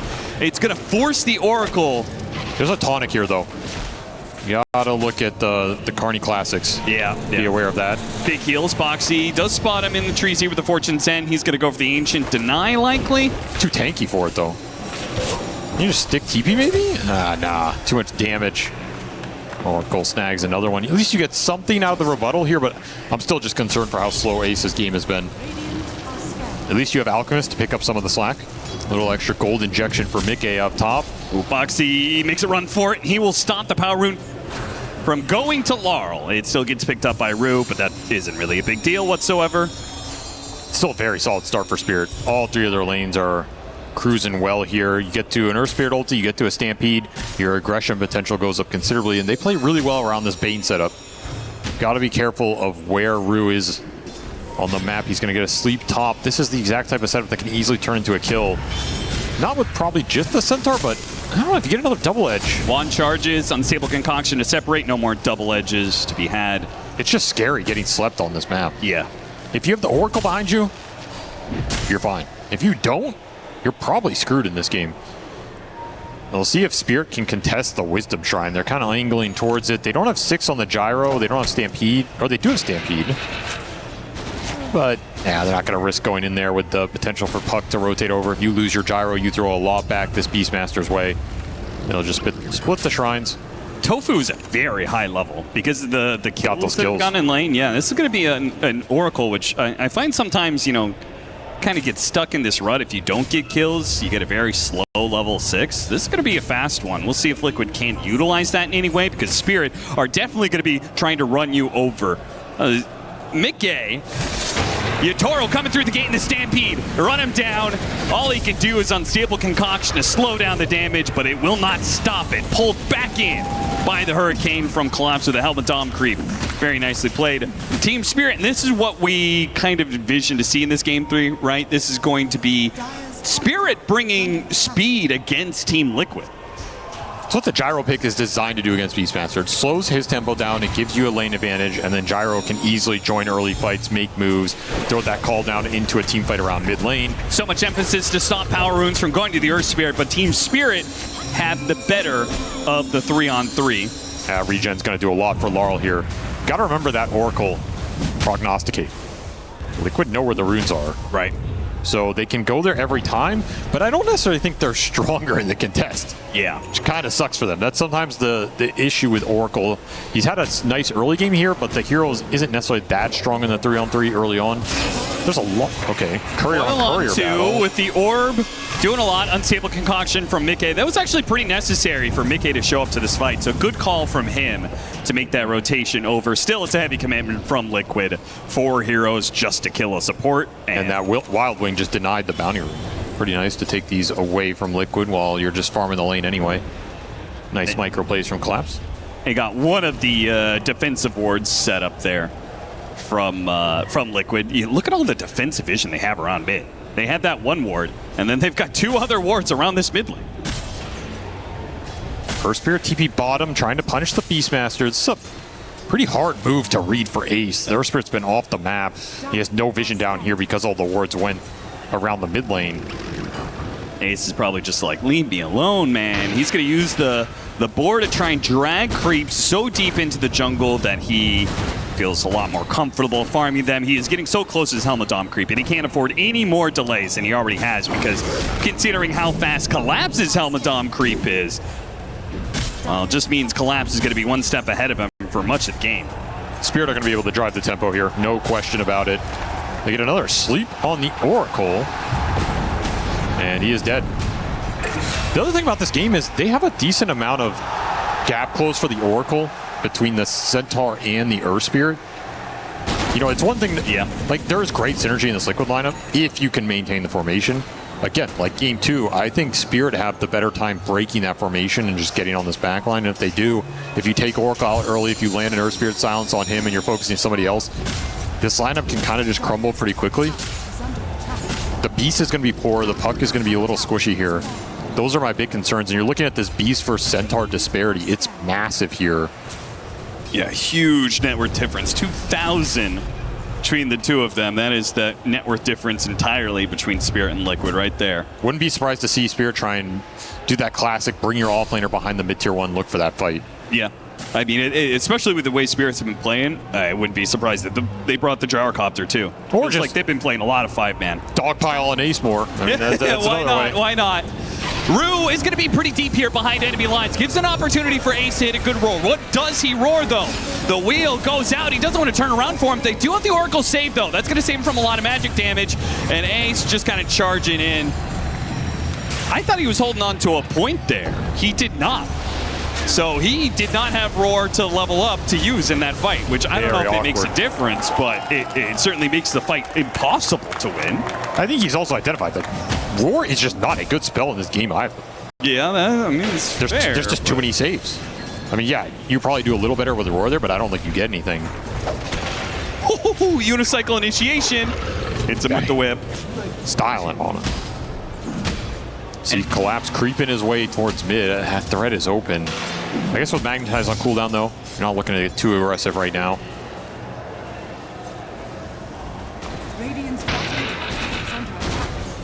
These level 6s are going to be so crucial. We already saw the wheel a bit of impactful, but the Bane, who now has Fiend's Grip, okay, now it's a lot harder for Nisha to be able to play the map. The Oracle got his 6, so now you have a save against the Fiend's Grip or some of these initiations if he can keep to the back line. It feels like this is a game you may need like a really early Blink Dagger on Oracle just to play so far back. Probably, yes. Still, what do the team fights look like for Liquid? I think if you can't rely on Roar or Coil because of the saves, I feel like you're just getting run at with a bunch of really tanky heroes. Might be a game where Mickey just has to put it on his back. That's the feeling I'm getting. Like, he is going to have to do an insane amount of work with the Alchemist here and the timings that he hits and abuse the Oracle spell power. Has to be a big enough threat that it gives Ace better openings. Pipe is already done for Collapse. Sheesh. I mean, there goes even more of your team fight presence. Oh, Fiend's Grip already on the Beastmaster, but they have the Bushwhack to stop it. Rue is almost dead already. They do have stuns here on the Beastmaster, but there's the false promise. He turns around, get off the roar, and now the backstep from Liquid. They had heroes wrapping around. They do have the box save on the Gyrocopter for now. Oh, we got the sharpshooter brought him down, so that was enough to kill the carry. Still, though, Team Spirit looked better for the engagement as a whole. It's a 2 for 2, and they're healthier to chase down more, but everybody has already retreated. And the problem for Spirit is, that was a 2 for 2 with 5 of their heroes. That Alchemist wasn't in that fight at all. He got to farm on the other side of the map. That's a great fight for Liquid. This Beast is just a creep in this game anyway. If you can trade him for a really high net worth core, you're going to take it. Great Oracle ulti. You cancel the grip early. The summons are going to do its job. Buys a lot of time and space in the fight. If the Centaur is here earlier with the pipe, I think this will end up looking a lot more one-sided. Yeah, but Liquid got that fight without it. Right? Yes. Like, if he gets piped there, you see Collapse TP and he insta-popped it just a second too late. Very nice timing on the sharpshooter from Boxy. It's like, got him. I did my job. Later, boys. Oh, trying to get the haste rune. Now he doesn't have an orb. Big trouble. Yeah, he's just going to be silenced up. Beautiful stuff. Great catch from Rue. My favorite hero to play against Puck was always Bane. Yeah. You get an Aether Lens on Bane, you can just sit in these tree lines, sit on the edge of the fight. You just land that sleep on Puck. You can always chain stun it up. It just feels super nice to play. And now you're starting to take space away from Liquid. This is a concern. The tempo is this one-sided that you're just taking a lot of the Ancients away from the Beastmaster, away from the Alchemist. How do Liquid ever accelerate back into this game, especially against a lineup that is extremely tanky? Look at these 3 cores. They all already have basically 2,000 HP. That's a big concern for a early game spellcasting lineup that needs the nukes to do most of the work here. All right, Mickey is going to come in and hit heroes, and nothing's really going to die. That Radiance Burn isn't going to do much. As you said, these heroes are so tanky. He hasn't had the best camp luck. There haven't been any stacks for him. This is going to be a 15-minute Radiance. It's an okay timing, but not when you're looking at how far Team Spirit are in this game. Yeah, meanwhile, 9,300 net worth on Yatoro. He's so massive. He's got an extra 30 CS on this Alchemist. And an extra level. And it's going to do some work here. Another sleep setup. And committing pretty heavily to kill this Oracle, Nisha. Doesn't have the damage. I mean, he's going to pop coil, and Boxy then has to finish the job. Oh, the true cut. He managed to get off the Fiend's grip. They finish him off with the orb. Nisha's already taken a lot, though. He's not sure if he's going to jump through the orb or not. Now he's going to be silenced. The missile's going to hit him. As a result of that, the Earth Spirit continues to hunt down Puck with silences over and over again. These Spirit supports have been MVP of the series, man. Like, the small plays that they have made in every single game, just buying so much time and space for Spirit. That tree cut, you get the grip. It forces the Puck to re-engage a little bit longer. That ends up getting Nisha killed by your Coiling Blades against the Hoodwink. Matters a lot. Meanwhile, Collapse is just playing in your triangle because he can. He's a big boy. No threats on the board from Liquid. When will there be threats? Well, that's why I kept asking, like, what? I think a lot of your draft was predicated on this Beast having at least some presence here. Yeah. Or the Alk being hyper-accelerated. Okay, if the Beast gets shut down, then let's have a free farm Alk in a favorite match against Centaur where he has stacks and golem camps and he's highest net worth in the game and you can fight around some early Radiance BKB. We're not even close to any of that. I don't think you have the damage to kill anything in this game right now if you're Liquid. I think you have to split the map. You have to abuse Puck Beast Ghost Shove potential. Back to the stall then? Yeah, try and dodge the Bane pickoff. That's why this Bane got first pick, by the way. It's the best hero for catching some of these split pushers around the map and shutting some of that down. Sure, that makes sense. You always have an option to just get that sleep into the setup. Hey, this is where I like the early Blink Dagger from Collapse. He's not going to go some heart build. He's not going to play to farm and really scale up. I feel like this is your time right now as Team Spirit, and you want to get as many kills as you possibly can while you are so much stronger than Team Liquid. Roar's going to go off, but the Magnetize is going to take out Ace anyway. So that just puts an ability on cooldown. Meanwhile, and a wheel attempted, he managed to get hypnotized onto the Oracle. Okay, doesn't matter. He still gets a bit of heal to keep himself alive. And, oh, the Alchemist actually showed up to this fight. Trying to get the fast kill on Aru. They do manage to do so. A Purifying Flames to finish him off. Mickey's got to get out of here, though. 5 seconds for a blink. He's getting out. Maybe Boxy, not so much. The Mist is going to chase him down. Boxy's just got to try and play for time here. Make this kill as annoying as possible. Team Spirit, like holding back Yatoro with the Bushwhack. Yeah, kick him into your carry. Speed up his farm here. Right on top of the Ancient stack. The Flak will go straight into it. Yatoro in hyper-efficiency mode. Yeah, if anything, that helped him. Maybe this was not the place to drag them to. No. The stack's already here. He's level 15, by the way. 15 at 18 minutes. And you know the talents on this hero are insane. Like, you get really fast levels on Gyro, you just run away with the game. This game is spiraling right now. Out of Liquid's hands. We haven't even seen a false prom. Well, we saw the one false promise bottom, I guess. Yeah, the one fight that they won, which is kind of barely, as you pointed out, from the Collapse, almost bailing out the gyrocopter with the pipe. You got to make something happen here if you're Liquid. It's just not going to be fun to play the map. And you have to make some space for this Alk to get to BKB. Too late to punish Laurel there. It's so many heroes set up. For Spirit's not an easy kill to get. Manages to roll away fast enough, but even if they did catch him there, he's 2,500 HP. The smoke is going to break from Liquid, and a stop initiation for Collapse. That's the Blink Dagger in play. And with the two supports falling over at the start of the fight, there's no hope for anybody else of Liquid to play this out. Ace has no retreat mechanism, so he's caught. Nisha's the only one who can still play out on the map here. Instant TP's top. They're looking for the Alk up here, trying to predict that he's going to farm out this next wave or get greedy on the other side of the map. He is in this area. Would be right about that. Did they bring enough damage? Yeah, they run into Nisha. Nisha, they're going to go. Oh, whoops! Oh, surely supposed to be a silence into a stomp, right? Where did the kick come from? I think he just jump scared him. Yeah, I guess so. Too spooky. Nisha popping out of the woods. Yeah. This is why you buy Blink Dagger on Centaur when you're arguably the best Blink stunner of all time. That's true, that's true. You know, I think there's a lot of players who would just buy Heart because it suits their style, but let's be honest, Collapse, he likes to get in there. He likes to stun some heroes. Every hero for him is just plain Magnus. And again, when team fights are like so guaranteed for you, why not? All you want is more catch. He'll go back for the Heart potentially later anyway.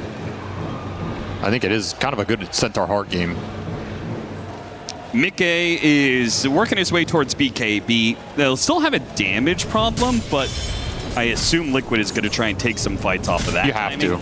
You have to. If you can get the Parasma done on the puck and line it up at least within a couple minutes, that's your best chance to swing this game back in your direction. You want to team fight into the Roshan, and you want to do that before Spirit are strong enough to just man up and take that objective away from you, because they're going to start to take objectives here.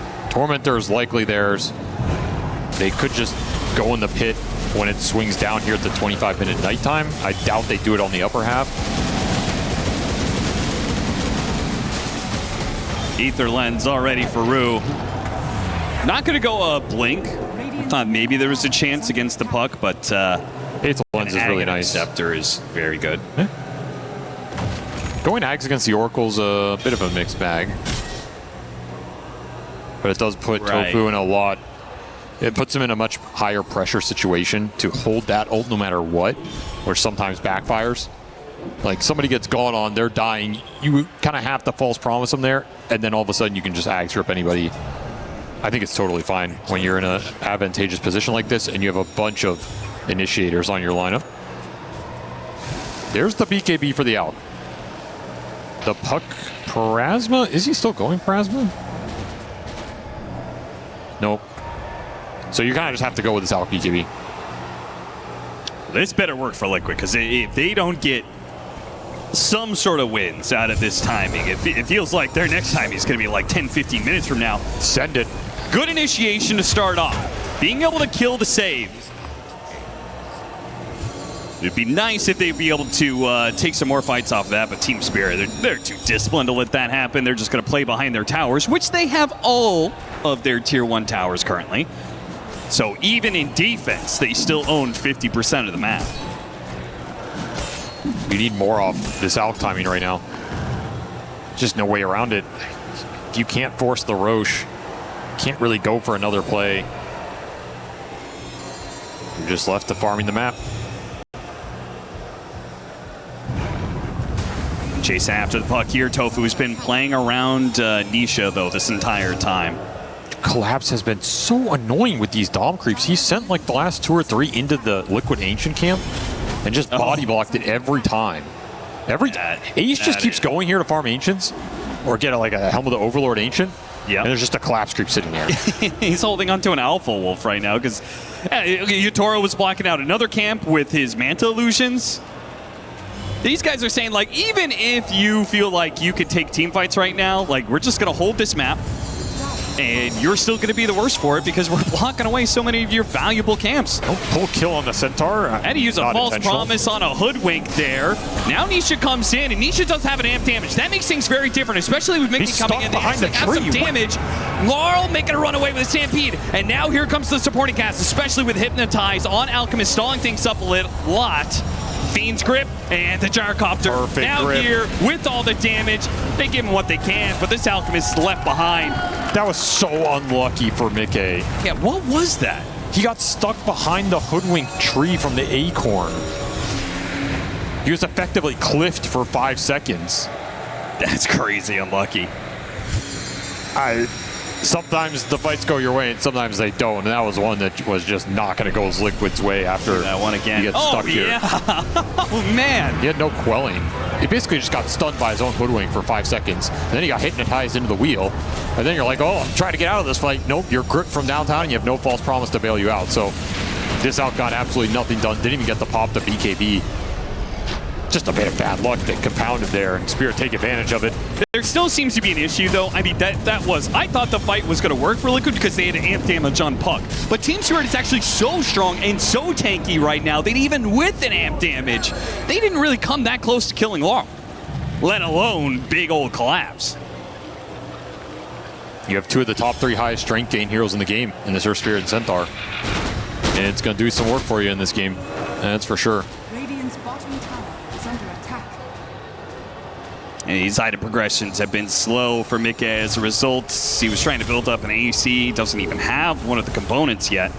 Ace is finally getting a tower, the first tower of the game for Liquid at 25 minutes.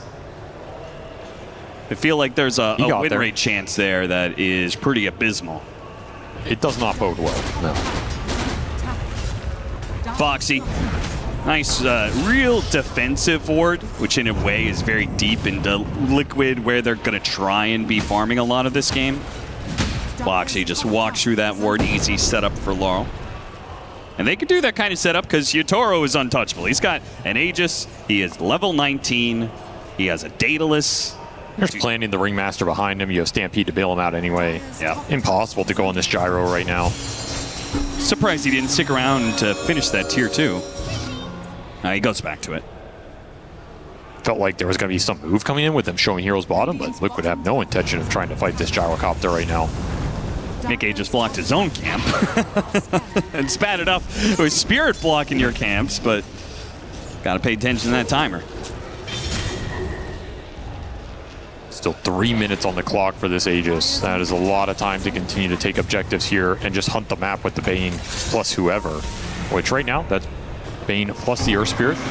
Spotted the Bane, hit him with the Unstable Concoction, could not get the Geomagnetic Grip save. Takes a little while to get that kill though, and Team Spirit have plenty of chase. In fact, the wheel, ooh, it almost got him. Still hits him with a bit of a slow though.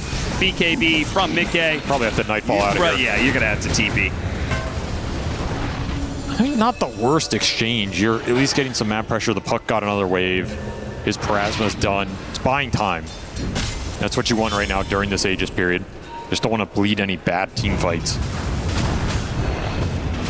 Well, you're still gonna bleed a hero, apparently. Could. Maybe Ace. Chilling. And they keep chasing? I mean, sure, they can, right? Nope. Blinks out ahead of them. The roll is gonna come too late. Oh, actually, it was just too late. It was also the Ancient Prowler Shaman hitting him with the Petrify. Successful dodge.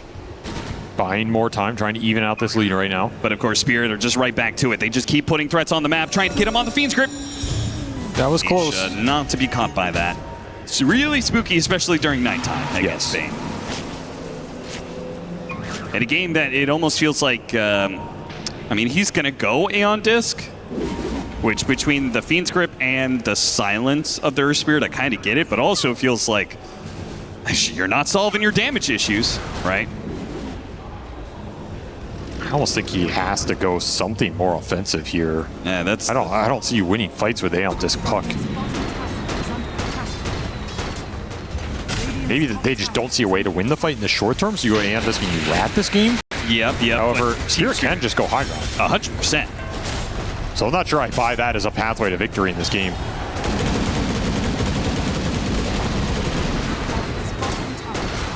Three tier 2s for the price of one Aegis. You still have a minute left.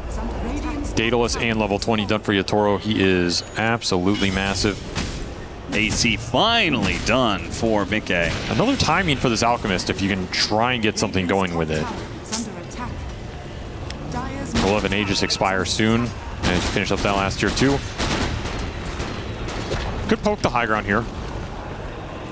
Absolutely should. With a minute on Aegis, it feels rather free. How are they going to go on you? Roar, Coil, both. The box save is good enough, and they're even smoking up to keep the formation, keep 100% sure. Nami is going to be able to get this. There's the box save.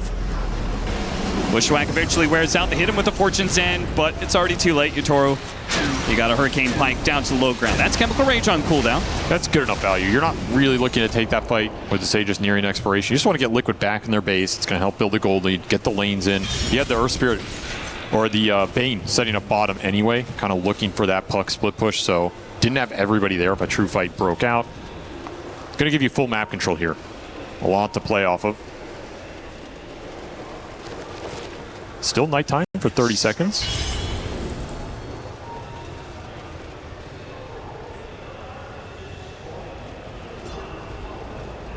And you did say the Collapse is going to go back for the heart. He still gets it before 30 minutes, despite having all these other items ahead of it. Lotus Orb, Blink Dagger, Helmet Dominator.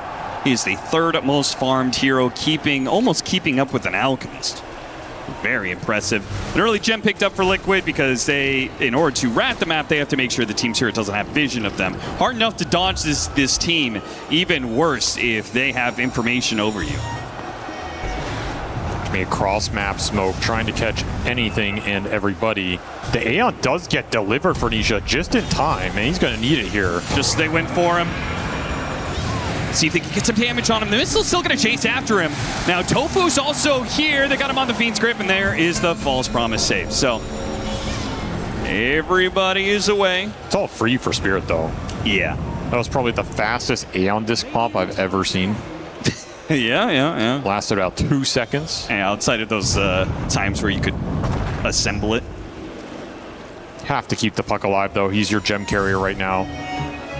All of your promise of some future map control lies with Nisha. BKB is almost done for Ace, in which case there's another hero that can BKB, TP out. It is a strong BKB game for Liquid. There's a lot of magic damage on the side of Spirit that you can ignore and try and just all in the gyro. Gyrocopter does.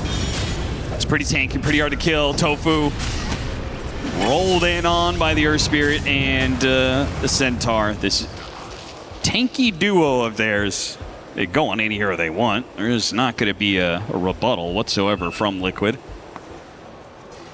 Playing for that next Roshan. Get as much as you can for that moment and try and turn the game around that objective. I don't know, man. It just kind of feels like Team Spirit is going to be ahead for so long until we get to like it literally feels like Liquid have to get like 45, 50 minutes in where you start giving away Aghanim Scepters and get that kind of advantage. Because again, like now Mickey is going to get a Shivas. So he's going to be very tanky, and he's just going to stick on top of the Gyrocopter. But that Gyrocopter is already going to have Butterfly and going to be well on its way to Satanic. So you could stick on him all you want, but if you can't hit him, and then he also could just heal back up, does that matter?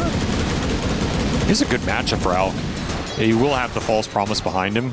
Guarantees you can go in and just last the full duration of the fight to guaranteed basically second life with the regen going. Yeah. I guess you get enough of those hits, the attack damage reduction does a lot on Gyrocopter. You never really think about that aspect of corrosive weaponry. For me, it's just usually just thought of as a slow. Oh, it's good. It's definitely good here if you can just stick on top of Yotaro. This is the guy you want to jump early on in the fight. You need to take the big damage source out and use BKBs to ignore the two other cores for as long as possible.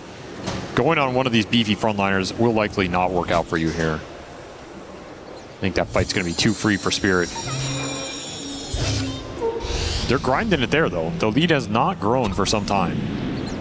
And Experience is actually swinging back Liquid's way, so they're ratting out more of the map right now. They finish up the Shivas for the Alk. Okay, now basically what? Caught up. Overwhelming Blink. Still no Aghanim Scepters to be given away, which you can't afford it in this type of game. Yeah, I mean, it's fair enough. There is still a ultra late game win condition with this puck. And you got to keep that in mind if you're Spirit. Yeah, of course, of course. You have a lot of saves to play with, but you don't want this game getting to a point where Nisha has full 6 slots, Divine Ags territory. The Ags can get pooled, things get really weird. Liquid, they do not want to give up this Roshan. They will have to contest it. Bane with the Ags Fiend's Grip for this Roshan fight. Oh, there's a shield rune on Laurel, too. Be crucial. Collapse, he's going to be the one to break smoke here, trying to get the initiation. Nisha, very easy phase shift dodge for him. That'll blink back vision. And away. Trying to open up the fight for the Alchemist jump. Yeah, he got an amp damage on Nisha, so if Nisha can hit the back line, we've seen that amp damage isn't enough to deal with the Earth Spirit, to deal with the Centaur, but it could give you faster kills on these supports if you can find them. Chemical Rage going down, however. You did not find something off this ult, which means you have to back up, reset. You might have to re-smoke here to engage. If you show on the map, Spirit can just force the Roshan. Yatoro straight back into the pit, recognizes the situation. Yeah, there's no like clockwork, there's no vision mechanics for Liquid. Unless Nisha feels confident enough to be in range to throw orbs into the pit, which he does now. Need to stall for another Chemical Rage. 15 seconds. It's almost up, and Spirit are going to respect this enough. What is the buyback situation? They have none Roshan's except the Ringmaster. Now going to swap over to the other side. Is this a fight that Liquid... They also no don't really, buybacks. Yeah, they also don't really have buybacks. That's what I'm saying. If you can just abuse it on the outpost, it's one way to leverage your gold situation. They only have the Beastmaster here. You have to do it the old-fashioned way. Gem spots on the high ground. They got the initiation on Laurel. Did not hit the bushwhack, though. That's a bit of a problem. Nisha's going out to Yatoro. Takes a little bit of damage because that amp damage on Nisha. Doesn't look too bad for Liquid. They still have the amp damage puck to play through here. At the same time, they just can't seem to stop anybody. They're unwilling to use the coil because there is going to be the box save, so there's no real point. Like, Liquid don't get caught there or anything, but they also aren't in a position to actually win the fight, which I think requires you to hit the supports. Meanwhile, Yes. Team Spirit, as long as you just maintain that formation, just like you did in Game 1. Need a nice angle here if you're Liquid. Maybe dangle this punk on the front lines, get one of the big meat shields to bite, and then have a surprise second point of attack. That would be ideal here. Pretty hard to get that defensively. That's the issue. If Spirit just go into you, all you're going to see is the Earth Spirit, the Centaur. You're not going to see this back line. That's a big old wave. That's a lot of gold, yeah. Pretty nice. A lot of farm from that one. Thoughts on, so we talked about this a number of times. Overwhelming Blink versus Swift Blink. Alchemist. I like the Swift Blink. Just depends what style of Alch you're trying to go for. If you're trying to be tankier or trying to deal more damage. Liquid definitely stalling this game up right now. Nisha is playing it just right, where he's playing in their face, but not quite getting caught. As soon as he gets caught and then the false promise is forced to be used, then that might give Team Spirit enough an opening that they either can push forward and take the team fight or just force the Roshan and you know, make Liquid try and take that fight into it. It's a dance right now. Yeah. You have to play on the front line with the puck. You have to try and bait a little overcommittal from Spirit that your team gets the right opening without dying in the process. I'm kind of surprised that Spirit are hesitant here. They didn't just run into Liquid. They didn't force the Roshan. They're kind of stuck between the two options right now. This stalemate might last long enough that Roche goes back top, which is better for them, which is kind of crazy.